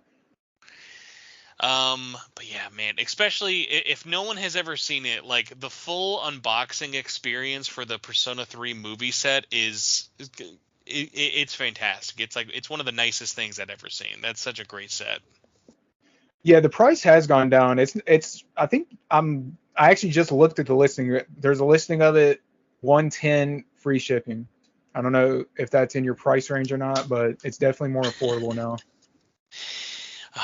My price range is always how bad do I really want it now versus well, I've lived this long without it. How long can I go? Whereas like there are other things, and we'll get to this like because like I've got a couple of like collection vices which are so funny. Of like for me, I just did a giant like 2 hour plus long steelbook video, and one of my first things I did was like, hey, here is my steelbook collection, and I've got every single Atlus developed game with the steelbook from all territories. And then someone mentioned to me, they're like, "Oh, hey, you're missing one," and I was like, "Fuck, how am I missing one?" It's like all these like, and I mean, like, not even in a like, oh, I was glad the person told me, and thank God it's not a rare steelbook. But it's funny, it was like, oh, there's another steelbook released for Metaphor. I'm like, oh, that where did it go? And I forget Korea's been getting a bunch of these. So in South Korea there was a steelbook, and the art on that one's really really cool. The back side of the steelbook is the shot of them sitting in Moore's library. So it's that shot of you sitting in the library with like the Yeah. cat and everything. It's a really really cool looking steelbook, and it was like a super common pre-order bonus there. So it's like $20 to import it. So I'm like, awesome. Not a life changing amount, because there are some things like I remember I found that I'm like, I need this, and I've looked at the price and I went, that's horrendous, and then still bought it anyway. Yeah, I think every collector has been there at least once. I mean, you look at something, you buy it, and you're like, "Yep, this was not a good idea," but at least I have it now. I mean, but honestly, I count myself very fortunate though. I have bought so many things when the price was right, or when I knew it was a good deal, or I'm glad I got into collecting when I did. I especially like I look into when I bought my imported systems. I own the 3DS for Persona Q. I got that at MSRP, the English one. I was working at GameStop at the time, no less. And what was funny about it was $200, and I remember I had just bought a new 3DS, well, pre the new 3DS, but then a new 3DS XL, Yeah, and I was like, oh, do I really need it? But I was like, it was a GameStop exclusive, and because the 3DS was region locked, I was like, dude, I need to have this. And like, it's so funny of like how much more expensive that one's gotten. But then even another one like my Persona 4 Golden, no, my Persona 4 Dancing Vita, I got that when it first came out, and even with exchange rates, I think I got it for less than $200, just because of where currency was, and that was for brand new. Same thing with I own the SMT4 3DS. That was a Japanese only 3DS LL, and I got that one. It was a random eBay find. I remember I got it probably like 2017, 2018, and it was like $150, just brand new. Some guy had it on eBay, had never touched it, and it was so funny. Like came with the game and the collector's edition and everything. It was just never been opened for like 150. And like I look for, especially with like the 3DS stuff, how expensive some of these are, let alone some of the games. It's just been insane. I mean, yeah, SMT4 by itself, like the a limited edition, is just 150, like clean. Which is hilarious because like that box is like so flimsy. Like no matter like how clean it is, like once you use that box, like it will inevitably have all of its creases. But I'm also like, I'm not really much of a sealed collector. Like for you, like do you have many things that you keep sealed in your collection? Only thing I have kept sealed are things that I already have through other means. So like the dancing games, I have those sealed, and my Persona 3 Portable from Limited Run Games, I still have that sealed. I think those are the only things. Oh, I have some mangas that are still sealed as well. But other than that, I don't really care if it's sealed or not. Like I saw a listing. I'm looking for the PSP Persona games to get physically right now, and I was like, this dude had like a listing of Persona 1 PSP for like 200 some dollars. And I'm like, well, fuck, dude, I don't care if it's sealed or not, man. Like, just give me a good listing. You know what I mean? Like, I don't need it to be sealed. I feel like for especially because the Persona games have risen a lot in price. Thankfully, they've actually gone down a little bit with some of the ports coming out and less interest in PSP collecting. My suggestion for this, especially if you're looking for it, is look for lots. Just look in a lot of PSP lots. You'll have a lot better chances of just finding people who are just posting it with their games, even if they know what it is. Way less likely of a chance of finding it still sealed, and more likely to get a deal that way. Hey, that is a good idea. I did not think about that. You might have saved me some time right there. I might do that. Yeah, I mean, kind of related. I've got so many things as well that I have regret from selling back in the day. I would say probably all the way up until high school. So 2008 for me, I would constantly just be like, here's my games, sell them, get the new one, rinse and repeat. Like I've sold Persona 1, I've sold Persona 2, I've sold all the PS2 games, pretty much all the way up until when I had a PS3, because I had to sell so many hundreds of dollars worth of games to afford a PS3 as a kid that I remember I missed having so much of my collection that I was like, all right, well, I'm not going to ever sell games if I don't like have to again, or at least like not like in that way I was doing before. But it's so funny of like, oh yeah, I mean, I miss having even the PSP games. I don't have the only PSP game I have left from them is P3P. I have my launch copy from like 14 years ago, but even that, like, oh, I still wish I had a copy of P1 and 2. And it's like I want to get them, and they're like a fun like collector's goal, but also because like I'm not really going back to that hardware and playing it, and I'm very much big into playing on original hardware. It's not that big of a hurry, and there are still so many things on modern hardwares that aren't terribly expensive that I'm so behind on that it's kind of easier for me to pass on. But like, do you have anything either you regret selling or anything you regret kind of passing up on in retrospect? Not anything from Persona, but I will say this. Um, for Final Fantasy, you remember those Pixel remasters when they dropped on Hmm. Square Enix at like 4 o'clock in the morning and they were gone instantly. I had a chance to buy those. Like I was up. I saw it. I had it in my cart.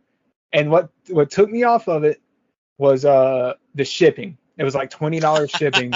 And I was Yeah, the like, Square nah. Enix store loves its hilariously expensive shipping. Yeah, I was like, nah.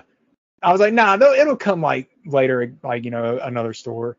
And then it eventually did from Not the collector's VGP, edition though. not the collector's edition. I wasn't going to get that anyway, thankfully. God, I feel bad for Final Fantasy fans. Jesus Christ. I think I'm that's I'm what, literally I'm isn't that like literally a, looking at that collector's edition right now, by the way. That was one of I missed the first sale of it. They did one restock though. I remember because I was working at my day job, and I said, I don't care how much debt I have to put myself on, I will buy this collector's edition, because I was like, I knew that this was never going to go back in stock. And ironically, my big thing of why I wanted it was I wanted it to play on my PS4, because like you could like, even for years up until recently, the PS4 version, it was like $1,000 game to get physically. yeah, I was like, that's insane. But yeah, like that's one of like I'm so glad I got it. The shipping was stupidly expensive, but man, the most reverse FOMO feeling possible. Like I had felt so glad that I had bought that when I did, because I was like, it was $100 for this and it's a beast of a collector's edition if you've ever seen the box. It's like one of the biggest yeah. ones I have. It's like it is so massive, and it's like 100% worth it. 100% worth that I've got. I'm not even mad they reprinted it in one of disc, because like my big thing was like, man, I just knew so many people just wanted the disc. Like I'm glad that like it's laughable now. Like they're $30 like right now on clearance right now. You can find them on Amazon. I'm like, good. Like the more copies available, the better. Oh, yeah, 100%.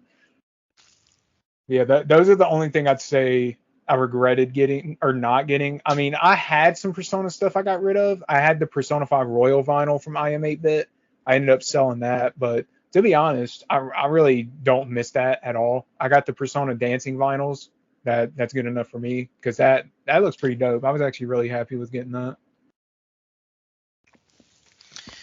Anything that's kind of on not your like bucket list, but like anything that's sort of up there with your like list of holy grails. Like, what are some things that you're like, oh, I don't know when I'll find it or how I'll be able to afford it, but I'd really like to get it. Since I'm trying to complete the whole series and just have it, Revelations Persona, that nowadays is just fucking ridiculous. That's like $500 minimum complete, and it's not even going to be in good condition either. That's the worst part. You spend this much on these games from the PS1 era, and they're not even in that good of condition, dude. Like I saw one dude, he was selling Revelations Persona for like $250 or whatever, and I was like, oh shit, that's like a pretty good deal, all things considered. I mean, shit, $250 for a PS1 game is kind of ridiculous, but still, considering, I was like, okay, let's look at it. Okay, it's missing the manual. Okay, it looks like a dog chewed on the disc. Does this shit even work then? Fuck that. I ain't buying that. Damn it. So yeah, that I'm definitely looking for at some point. No clue when I'll get it. And honestly, other than that, I guess I wouldn't say there's anything other than just some smaller stuff. There's nothing huge I'm really looking for. Just all the games, all the manga, stuff like that. And I think I could be happy. I'm not really a figure guy. Maybe I'll get into figures at some point. Just not right now. Oh man, the figure world is an expensive one, especially for Persona. Persona has some crazy expensive figures. Yeah, I've seen a lot of them. The Persona 5 ones are pretty fire, but like some of them shits are like, damn, dude. It's like, do I want to spend $500 for Elizabeth in a Christmas dress? I guess I do. Yeah. Ironically enough, some of the cheapest ones I've seen are for the arena games, like the I forget who made them, but those ones are pretty affordable. Those are like you can get those for like $40. There's a couple of gift figures they made for Arena. The ones that are tricky that are really expensive. They have a couple of ones that are of the personas with their persona user. Like those ones are really really expensive. Like those are kind of like you get to those like $400-$500 like box range, but they're really big figures. Yeah, I don't know if I've seen those.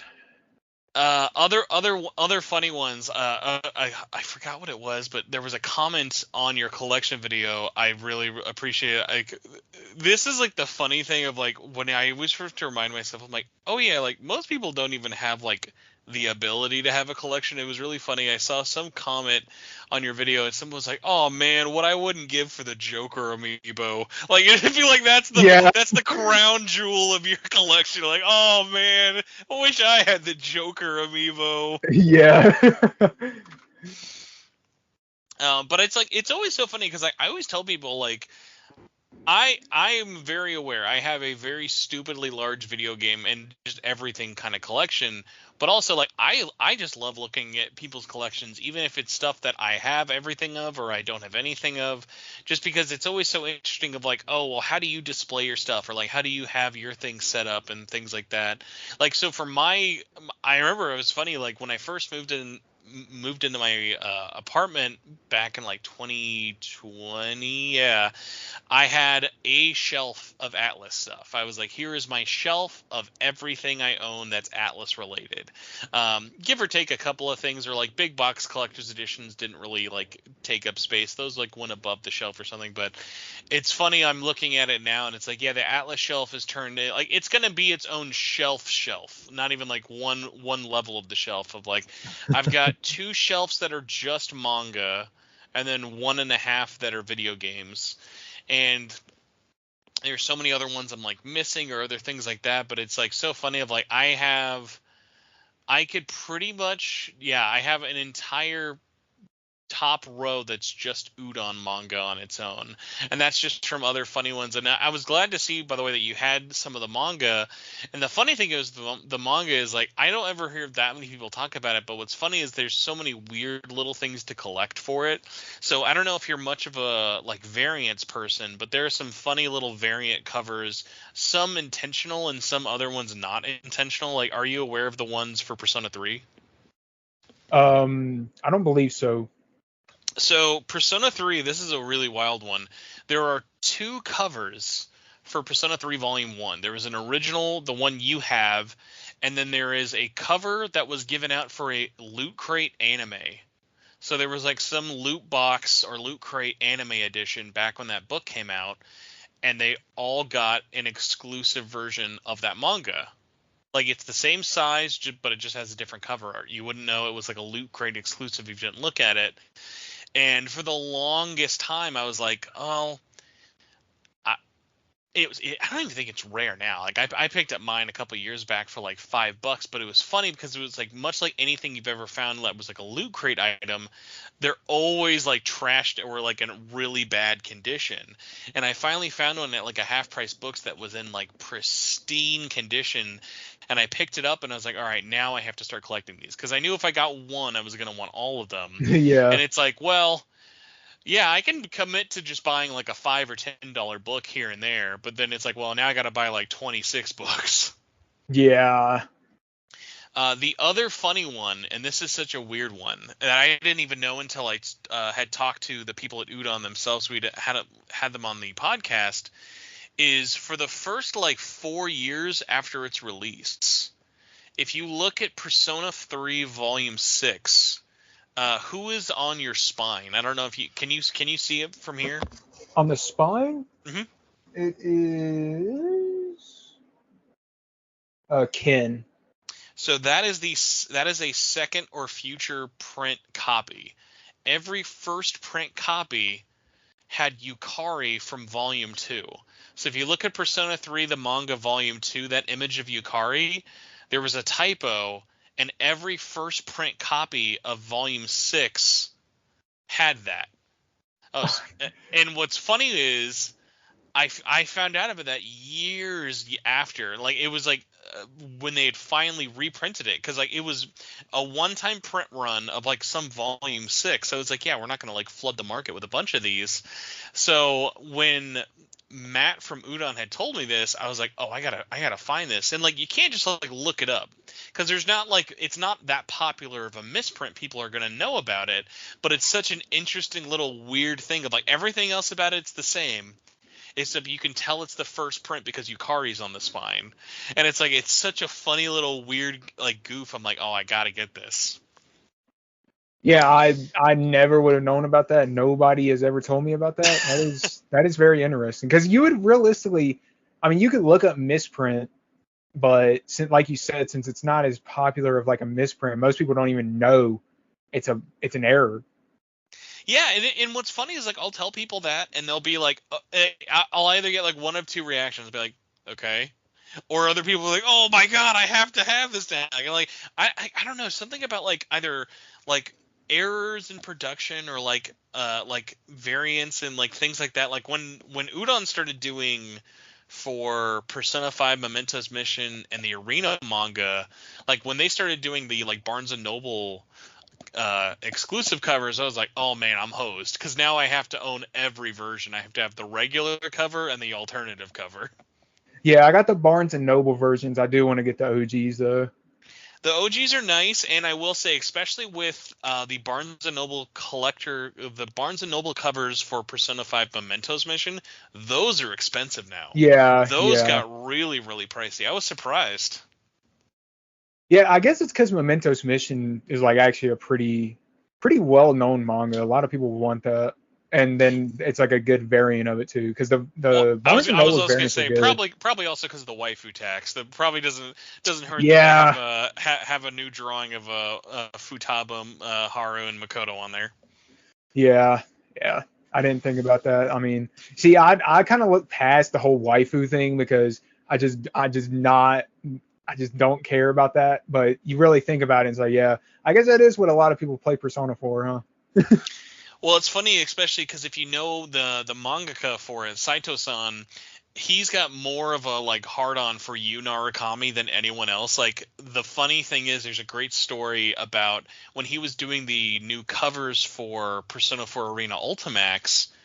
He was like, okay, well, originally when he was doing the new covers that Udon asked him for, they were all just going to be Yu Narukami, and they're like, okay, We need you to at least put someone who's not you on all of them, because it would just get to that point where it was like, okay, like, hey, we get it. He was very popular. Because my big thing I remember telling them at the time was like, please just get him to do a new drawing for Show Minazuki. That's all I want.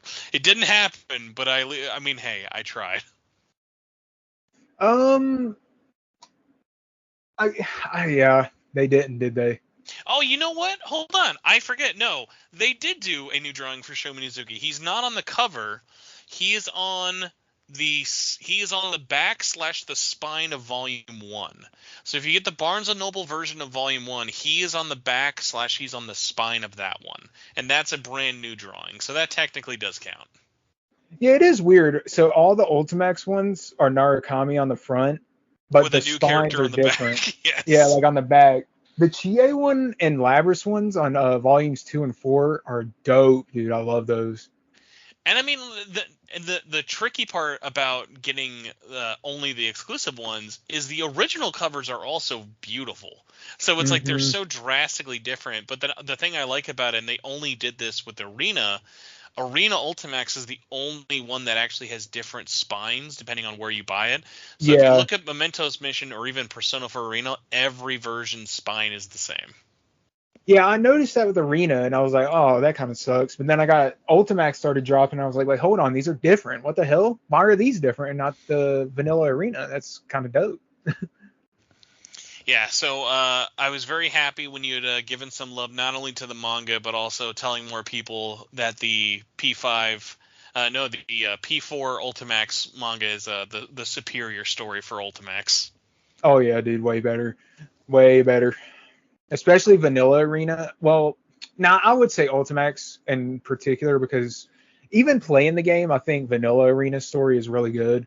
I don't know, man. About Ultimax, the story in the game itself, I wasn't the biggest fan of, but the manga, dude, I mean, it's pretty dope. I like the manga a lot. Last thing, I guess, kind of talking about manga so far is you've got pretty much most of the Persona ones. I think you're just pretty much missing Persona Q and Devil Survivor.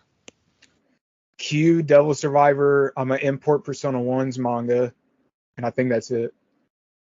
See, if I just hold out long enough, hilariously the joke used to always be, well, they'll never do Ultimax, so I just have to keep asking for Ultimax. The fact that Ultimax actually finally happened, it's like, okay, we have a chance now. So like, we're like, all right, well, Persona 1 is just sitting there. It's already been reprinted once. Why not finally translate and put in the West? Dude, I would love nothing more than that because the Persona 1 manga actually makes both routes being canon and Persona 2 actually makes sense. Mm-hmm. I'm like, man, that's the biggest problem with Persona 1 going into Persona 2. The fact that the Snow Queen route and Seebeck route are canon, it's like, that makes no sense. That's just not possible. Did you have any trouble? Just because I bought mine so long ago, were there any of the manga that were kind of like hard to find, or any ones that were like a tricky to pick up? Not really, actually. I think the hardest one to find for some random reason, actually, I know why, because Naoto's on the cover. Persona 4 Volume 7. That one was really hard to find for some reason, but eventually it just came in stock like everywhere, and I was like, oh, cool. I guess they reprinted it or something. Yeah, Udon's really good about Udon is really, really good about getting their stuff reprinted, especially when they know like either something's going to be popular, kind of like an evergreen title with that for sure. Any other like kind of like stories though, whether it be like any of the games or any of the other stuff in your collection that was like, oh man, this was really hard to find, because like probably ironically outside of like the original Persona 5 Steelbook from Japan, I don't think I ever had to work harder than when I had to track down my European copy of Devil Survivor 2.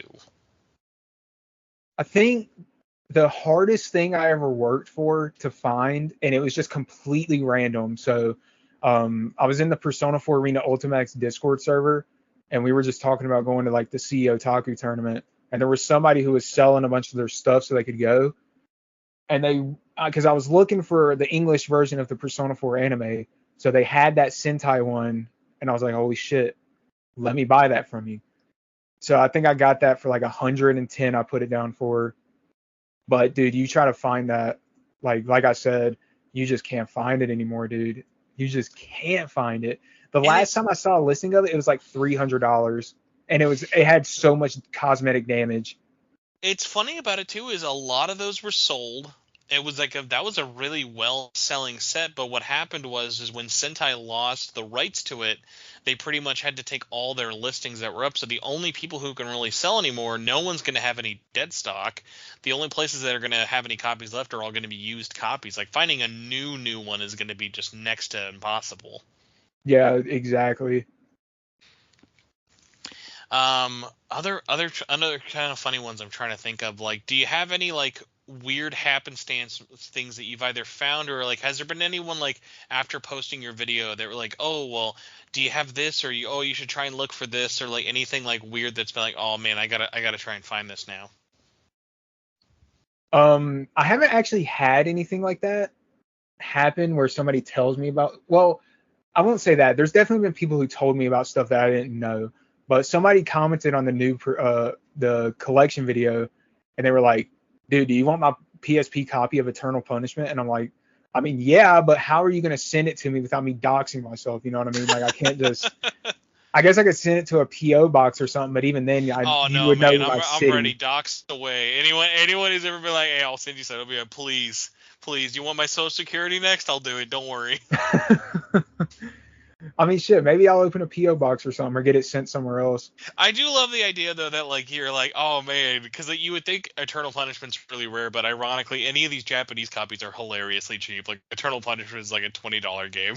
No, actually, dude, you would be surprised. It actually went up in price. That is true because that is the only way to play it versus like the other ones here. Like if you think copies of Persona 5 are cheap, wait till you see how much they go for in Japan. Dude, they're like $2 of that in Japan. It's crazy. I think I saw a listing for like $3 in Japan, or like the yen equivalent. Yeah, it's probably my most viewed TikTok. Ironically, is that at one point I think I owned like 15 copies of Persona 5 Strikers. Dude, was that you that made that video, that So TikTok? what's funny is I'll say maybe because I did that video and that video blew up. It was funny because I was reusing a sound that someone else had done, and then someone else did a video after mine, but with just copies of Persona 5 that got way, way, way more views. So like I did one with Persona 5 Strikers.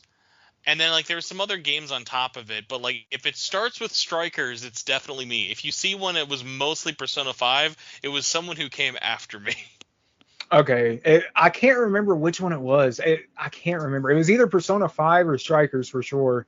So Yeah, that was during the there was some holiday clearance thing GameStop was doing where if you found any copy at a GameStop, it was $250. that's crazy because Strikers is like such a good game too. They just put it on sale like crazy.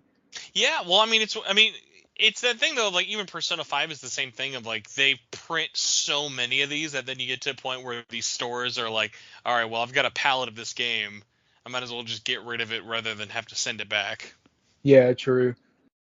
Also, Uh, I price checked Eternal Punishment. That's like $100 now for some reason on PSP. $100. I'm ready for that. Ready for that re-release any day now, Atlus. Maybe one day, surely, right? Like we got to get something for it. I mean, they're gonna run out of games that they can resell us, so they have to do something. Yeah, facts. Because they've already done Ultimax. They've done probably. Well, they're probably never going to do Fest because Reload, but they did Portable. I mean, what else is there really to do? Well, you I guess. say that, then next year they'll resell us Reload again, but with the expansion on the disc, and then we'll have to buy it. We'll have to double dip. Oh, like a gold edition or whatever. Yes, Yeah, I mean, yeah, they Reloaded could. edition, the Fez edition. That would suck, dude. That would suck. I'm not even gonna lie. It would suck, but I'm not. Yeah, that'd be one that it'd be like, but I appreciate that you did this, so I'll probably pick it up when it's on clearance. Like a fun one I need to pick up for the collection is, did you see earlier this year they put out a PC version of Persona 5? Yeah, that was so random. I feel like. I think the fact that they also tried selling it for $40 with no disc was extra funny.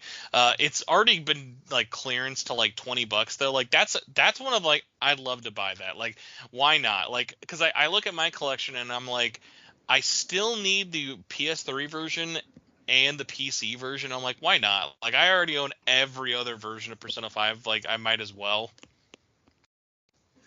Yeah, I mean, I guess that's one of them things where it's just like, yeah, screw it. Well, and there's a couple of just like weird ones because like my big vice is well, originally it was Vita games, but there's only a couple of them that they made on there. Then the next one was Steelbooks, but even Steelbooks have kind of slowed down a lot with Japan not doing as many. But the funny thing is with it is the other versions of games, like especially when Atlus finally started doing games on Xbox, I was like, I have to buy this. I remember the day Soul Hackers 2 came out on Xbox. The fact that it was a physical release, I was like, this is insane. And then the same thing with Persona 5 Royal. Like Persona 5 Royal, I own a regular version and the Steelbook version just because the Steelbook version for some reason was hard to find at launch. And then I was like, I've just gotta own this. This looks so weird. It's like I know when my limited run copies will finally arrive, seeing like P4G and P3P on an Xbox case is just gonna look so weird. Yeah, I actually that's not totally related, but I actually got a sealed copy. It's funny, I forgot about this completely. A sealed copy of Persona 4 Arena on 360 not too long ago. I got it for like $15. It just went up randomly, and I was like, Yo, oh shit. that's I mean, hey, 360 stuff is getting expensive. That's not a bad deal. Yeah, I was like, damn, dude, this went because it was $30 initially, and they sent in an offer or whatever for like 15. And I was like, well, damn, yeah, like Now, let me let me did it have come that. with the soundtrack?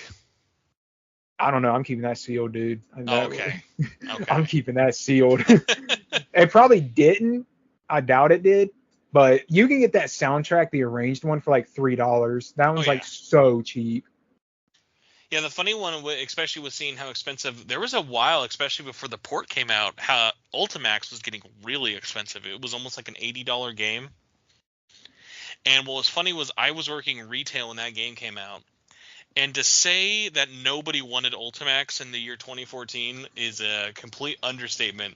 Like that, there were so many copies of Ultimax just at like the handful of stores that I worked at back then, and like it would get clearance. I think it finally took it down to when it was below $20 that we were finally selling them. But because the launch copies came with a tarot card deck and an inflatable teddy doll, they were Hmm. so thick that like you could only hold a couple in a shelf. They were just like about the size of maybe 3 or 4 360 games back to back.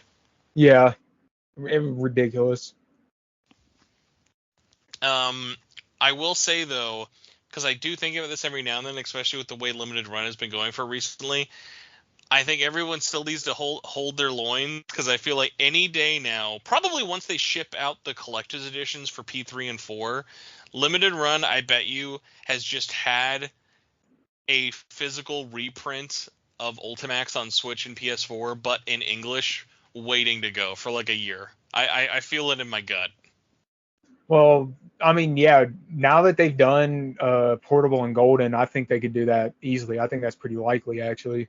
I mean, because like you look at like Sega will let them do Sonic. They had the gall to they're reselling every Yakuza game ever, and they're even reselling Valkyria Chronicles 4, like a game, Yeah. uh, one of the least rare games known to man. They're like, yeah, but it has the DLC now, and the worst part is I'm like, oh fuck, I'd have to buy it. Yep. Yep. That's just how it goes. I hate limited run, bro. I can't stand them sometimes, man. They make me so angry. Uh, I'm always curious. So like for you at least, what's the reason? dude, I just hate how long I have to wait. That's the main thing. Dude, I've been waiting for the Midnight Channel edition of Golden for a year, man. Over a year now. It's a Over a long year. wait, long wait. I will say the thing about Golden that made me angry, like for real, from limited run games, is they advertised the Steelbook as being the PS2 artwork, but then they shipped it to everybody and it was the Golden artwork. That pissed me off because that was one of the reasons I was really excited to get it, is because it had the PS2 artwork with the Golden logo. That was dope. And then they were like, "Yep, let's just change that before we send it out." and not tell anyone we changed it. Yeah, I've been around and followed slash spent thousands on limited run for many years, and it's really funny of like how much that company has changed for better and for worse. Believe it or not, and I mean I'm sure by me saying this I've now jinxed it from not happening. I've probably had one of the longest email threads in my life going, but back in the day, probably they were last on the show. We had the CEOs of Limited Run back when it was Josh and Douglas. It's just Josh now.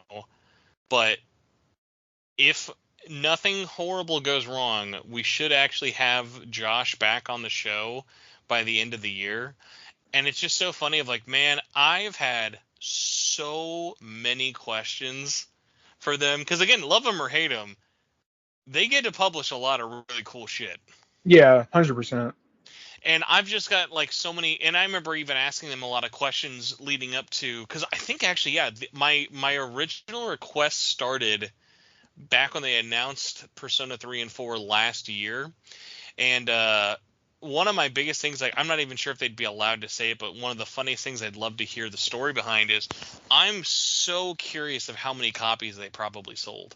Because I'm always thinking about like, these games are so big, but also surprisingly, this isn't that expensive of a game. I think Persona 4 is probably a little closer to $100, but like you can get P3 pretty cheap on any of the three platforms. So it's like to me that's always usually a sign of like, oh, they had to make a lot of these. Like you look at something like Celeste and Scott Pilgrim, like those games that they've done there where they've been printed into oblivion, where it's like I'm super curious like how high up there those are, because like I remember a lot of people either bought it because they were like, well, fuck it, I don't like limited run, but I'm coming back in because I got to get Persona 3 or I got to get Persona 4.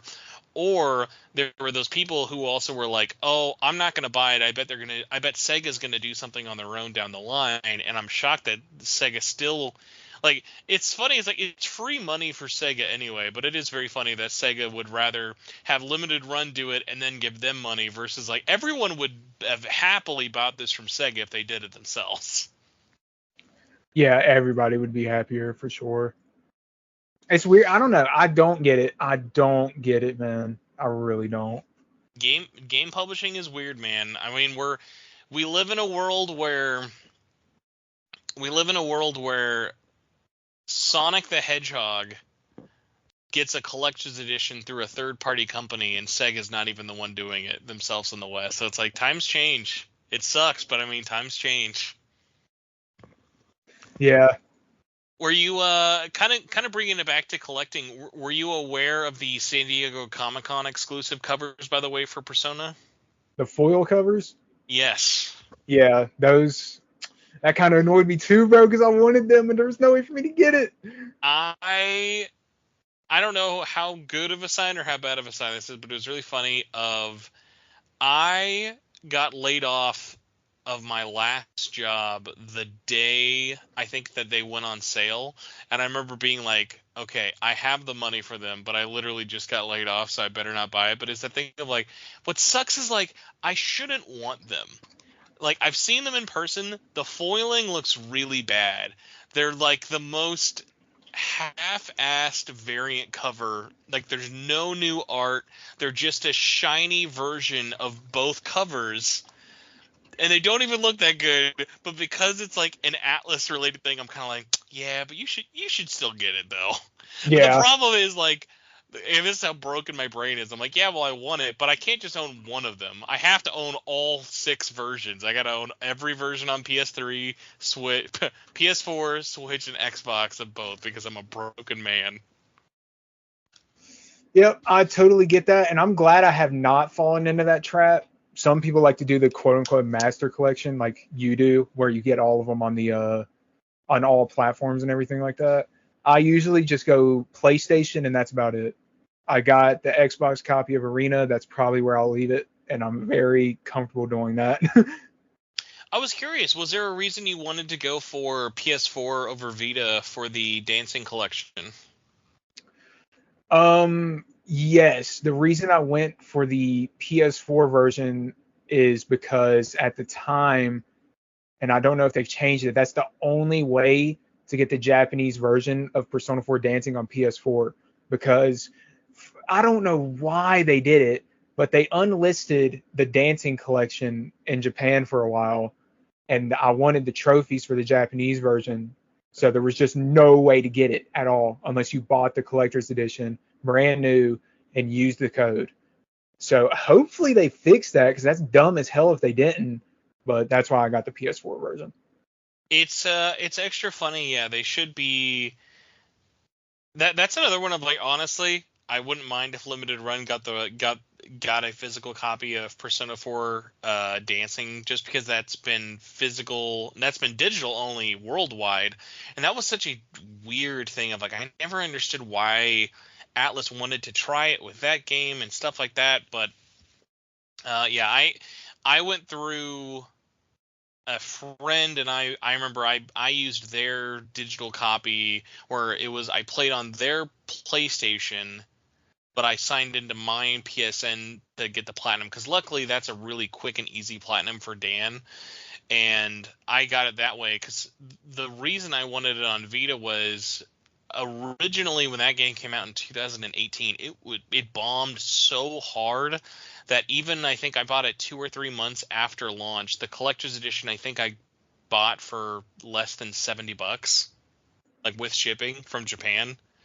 And the fact that you get the 4-disc soundtrack alone for that price was already worth it. Let alone, like, that box is such a nice collector's edition, especially when you compare it to the one we got over here in the West. Do you have the North American version? Yeah. That thing is just a collection. I mean, to call it an art book is probably an insult to actual art books. It's just a couple of PNGs like stapled together, and then you don't even get like a proper case for both of the games. Yeah. It's really bad. It's really bad. Like, the funny thing is that it's bad because you can still buy brand new copies of that collector's edition, like, to this day. Like, it has never once sold out. Yeah, because, dude, I would rather just buy the games by themselves than have that. Even though it's a better value, it's like, fuck, dude, it feels so cheap. You know what I mean?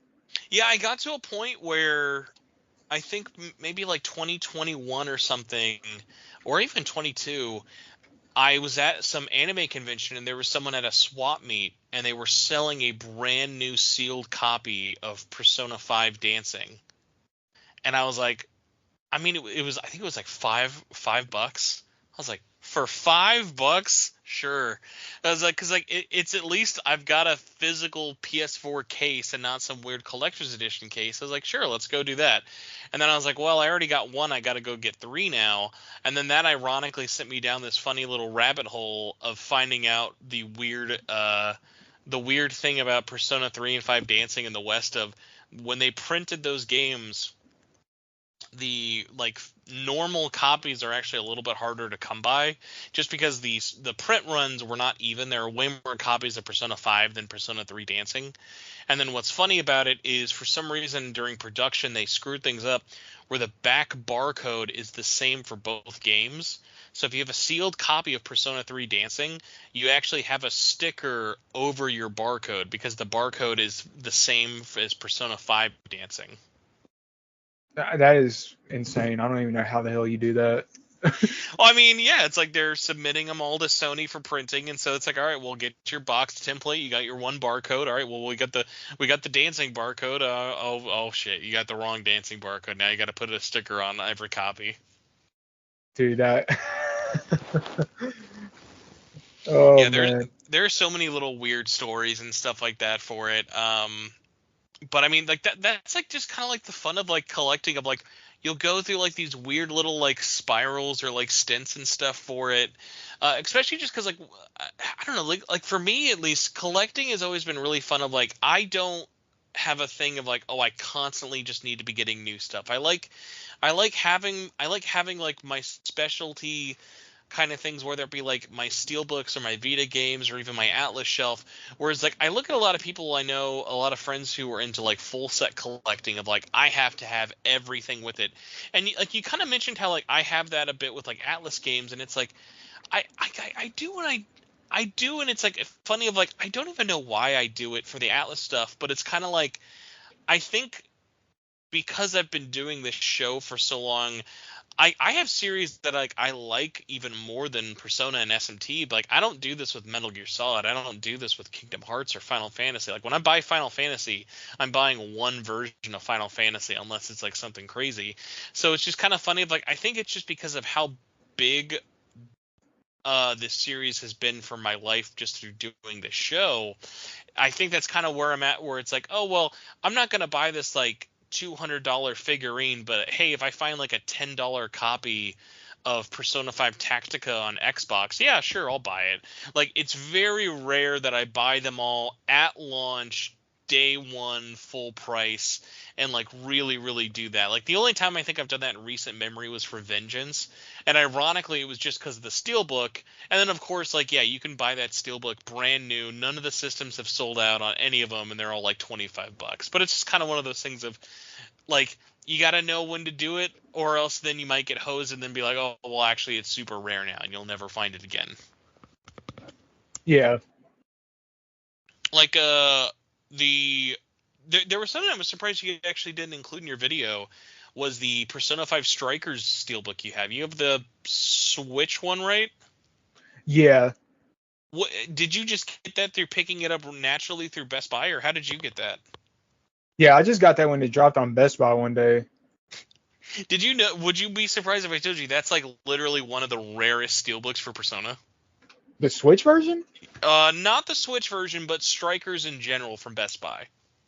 Yeah, I mean, honestly, I wouldn't be surprised, to be honest, because randomly steelbooks are just so expensive and it makes no sense. It's funny, they either are the cheapest thing ever or the most expensive thing for no reason at all. So the Switch version is less rare than the PS4. The PS4 one is extremely uncommon, but both of them were really rare because Best Buy announced them and they were kind of like a last minute addition, so they both got really small print runs. So I think there's probably only about 3 to 5,000. I think 3,000 on PlayStation and 5,000 on Switch. Damn. Yeah, and that one, another tricky part about that was because it was only in Best Buy, it was only Best Buy America, so Canada didn't get any and Europe didn't get any. So then a lot of people ended up trying to either buy them or scalp them or import them, which then just kind of made the demand for it rise up even higher. Yeah, makes sense. I hate scalpers, dude. I hate them. Um, but yeah, I mean that's I feel like I could kind of go on a bunch for mine. Like, do you have any like either like stories or any like any kind of weird collector tangents you wanna share? Um, Honestly, not particularly. I'm pretty standard when it comes to it. I just want all the mangas. I want like everything that Atlus has done themselves. I would like to have, which is a lot, and I probably will never do that. But it's just kind of like one of them long-term goals that I would like to do. So, like I said, all the games, all the mangas, all the whatever they do. But other than that, I'm not really into figures or anything like that. Pretty boring with it, to be honest, in a lot of ways. But that's just how I like to do things. Just kind of keep it simple. I mean, hey, boring is nice on the wallet at least. Hey, that is for damn sure, dude. Holy. Um, I think we've got about like one or two questions, and then we can probably just get out of here. One of the questions I get asked, and I get this every now and then for it, but do you ever have anything you regret buying, or at the very least, do you have anything that kind of was like, oh man, I probably overpaid on this? Persona 2 Eternal Punishment on PS1. I Do you just do bought you that, bro. do you feel safe telling us how much that was? It was a lot. I don't. It was just a lot, but it was It was an early birthday present, so I don't feel too bad about it. It's just one of them things where it's like, okay, I did get a decent deal, all things considered. I'll say this: it was over $200 at least. I'll say that. See, But I'm what we like, needed was we needed the person on YouTube. I bet you would have doxed yourself for a free copy of Eternal Punishment on PS1. if the guy was talking about PS1 version, PS1 and not PSP, I would have been like, yeah, I'll send that to a PO box or something, and I'll take the risk. No, bro, I'd be like, I'll drive. You give me your address. I'll drive to you. That'd be insane. Oh my god. That'd be a good video, though. Can you imagine me like, I drove 6 states away for eternal punishment? I mean, shit, it'd honestly be worth it. I mean, I'd probably save money even on gas, like even all the gas money. Man, yeah, because I feel like I've traveled far for some crazy stuff. I had a weird, funny story of I had a friend buy. Oh no, I bought it, but I found a Atlus employee who sold me something from their collection, but they were like, "Hey, I'll sell it to you at a really good price. I'm just not shipping it. Like, I can't be bothered to ship it." So I had to find my closest friend in Anaheim to go pick it up for me, and I basically had to like have them get it. And luckily, like, I'm very close with this friend because I feel like it would not be the kind of thing you'd be like, "Oh yeah, I'll just pay some dude on Uber to go pick it up." You'd be like, No, no." definitely not. Yeah, so like I've had a couple of weird things like that with it, but funny ones with it. But yeah, collecting, it's like, especially the more stuff you get into, it just gets hard. Like, because I'm also into like trading cards and stuff like that, and Mhm. there's some expensive Persona trading cards out there, I'll tell you. Yeah, I've seen some of the trading cards. I'm like, okay, first of all, most people probably don't even know this exists. And second of all, holy shit, them prices are crazy. Yeah, I'm at least lucky. I've gotten an entire set of the English Weiss set. Ironically, I missed Persona 5. I just didn't really care about it. And then the prices on all the products, even like a sealed deck, goes for like hundreds of dollars. I'm like, I'm good. That set, ironically, doesn't even like have that much original art. I mostly like Weiss for the original art stuff they do. And then, of course, knowing my luck, they announced a Persona 3 Reload set. It was only for Japan. It's like a special booster set. And I was like, all right, fine, I'll buy 3 boxes. And after I bought it, like a month later, they announced that it's actually getting an English release. So that's coming out in, I think, February or March of next year. Are you going to try and pull any of those, or are you going to avoid the cardboard Fuka gods? I might try to pick up a couple of them. I might be able to I might do a YouTube short for them or something like that. That sounds pretty fun. Yeah, the fun thing with those is all of these signatures are actually not by the voice actors. They're all done by the Atlus team. So it's either by the illustration team or the development team. So like I have one card. It's actually signed by Wada, who's like the series producer over at P Studio. Yeah. So like those ones I really really enjoy, even though I know like more people are probably into like, oh hey, here's this like waifu voice actress card. Like from like the game development side of me, like I think that stuff's really really cool to get. Yeah. A lot of people, have an affinity for the voice actors and actresses for obvious reasons, but I mean, dude, you wouldn't have these games if it wasn't for the people making them. I know. Um, last question then for you. So you already had your one voice actor thing signed. Is there anything in your current collection that if you could get signed by anyone, who would it be and why? I would get my That's a good question, actually. I would probably get something of Persona 3 signed by Susie Young, the voice Okay. actress of Fuka. I'd probably get my Reload Collector's Edition or something like that signed by her because, dude, she made Fuka so much more enjoyable for me. And I'm not one of them people that hate Fuka's original voice actress. I actually don't. I think she's actually like not that bad, but I just loved the way she acted in Reload for her. It felt so natural. It was Yeah, no, like I mean so the good. whole Reload cast killed it for sure. That was like my funniest thing of when I got a bunch of extra spare cards for P3. I was like, the first thing I did was I hit up friend of the show Justice Slocum. He voices Shinji, and I was like, all right, I'm gonna be in LA. I want you to meet up with me, and I'm gonna give you this holographic Shinji card because I know you're never gonna find this otherwise. Yeah. Shinji did a great job too, man. I think he was super underrated. Just needed more of him, man. I'm just saying. I played the whole answer. Where the hell was he? He didn't even show up in that DLC. I paid $35 for that thing. Yeah, like I said in my reload episode, I guess reload tier list. I think he went on vacation or something like that. It's kind of weird. Well, Mr. Birthday Boy Jan, I've kept you for way too long as it is. I gotta let you get to your kegger. I'm sure it's been waiting, getting warm for you out back. But Oh yeah, for sure. before I let you go, where can people find you, or where do you want people to find you? I mostly am active on YouTube, of course, youtube.com/YandereGogeta. If you want to catch me on Twitter, I'm usually posting something probably completely random, not Atlus related. I kind of just do whatever on there. You can hit me up, Yandere Gogeta on there. Instagram, I haven't posted on Instagram in a year, but if you want to see some archives of me, Gogeta Fitness. I used to do a bunch of fitness stuff on there if you're interested in that kind of thing. Other than that, that's basically about it. I am going to do, or I usually do videos on YouTube about every week or so, maybe sometimes more often than that. It depends on what my schedule looks like. And yeah, that's about it. Anything you got coming up, or anything you want to tease for upcoming videos?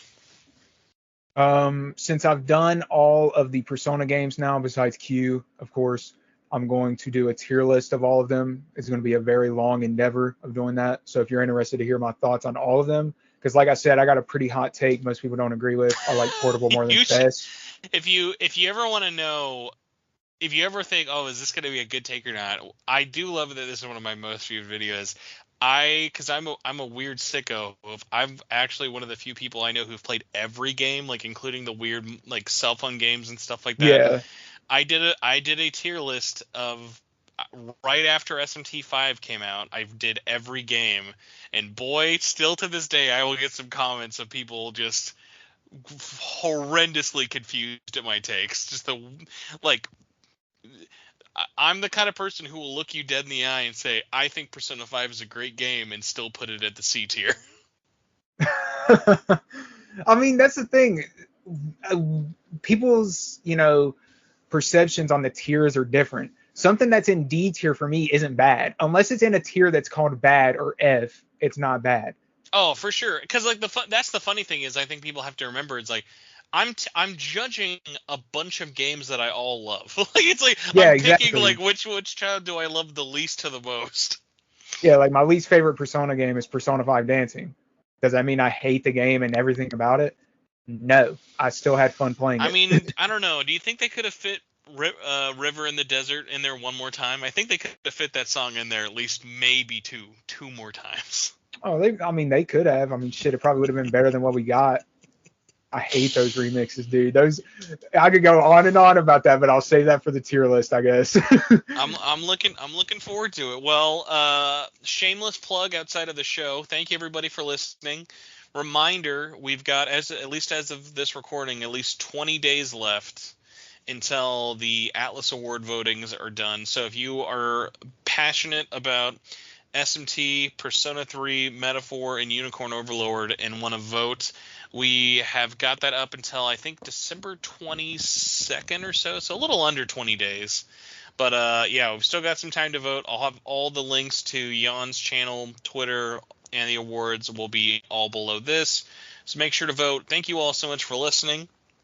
And if you enjoy supporting the show, just like us, always, you can find us on YouTube, Twitter, Twitch. Oh, I forgot. I got bullied into making a Bluesky. I will never remember how to share it, but it'll be down there now. I'll throw that into things. But we've got a Bluesky. But the best way to support the show outside of just listening is patreon.com. Patreon.com/SMTN. That's patreon.com. Big thanks to everyone who supports us at the $1 and up tier. You guys get the show early, and everyone at the $5 and up tier is the executive producer tier. So thank you all, including John Massey, Crazy Sloth, Michael Wilson, Budweiser Tall Cans, Carlos Hernandez, Cross Renren, Wenny, Jagengas, Goro Cero, Solaire, Stephen Yip, and Patrick Disser. Thank you all so much for being the coolest executive producers out there. But Jan, thank you so much also for doing this show and talking about all of our bad spending habits together. I hope the next maybe 4 or 5 paychecks will be able to pay off that copy of Eternal Punishment for you. Hey, we'll get it paid off eventually, right? Might have to do some crazy things, but we'll get it done. We'll have to do like an end of the year telethon to pay it off. Yeah, we'll do something. We'll do something. All right, man. Well, thank you so much for coming on, everyone. Thank you for listening, and we'll see you next week. Have a good one. Peace out.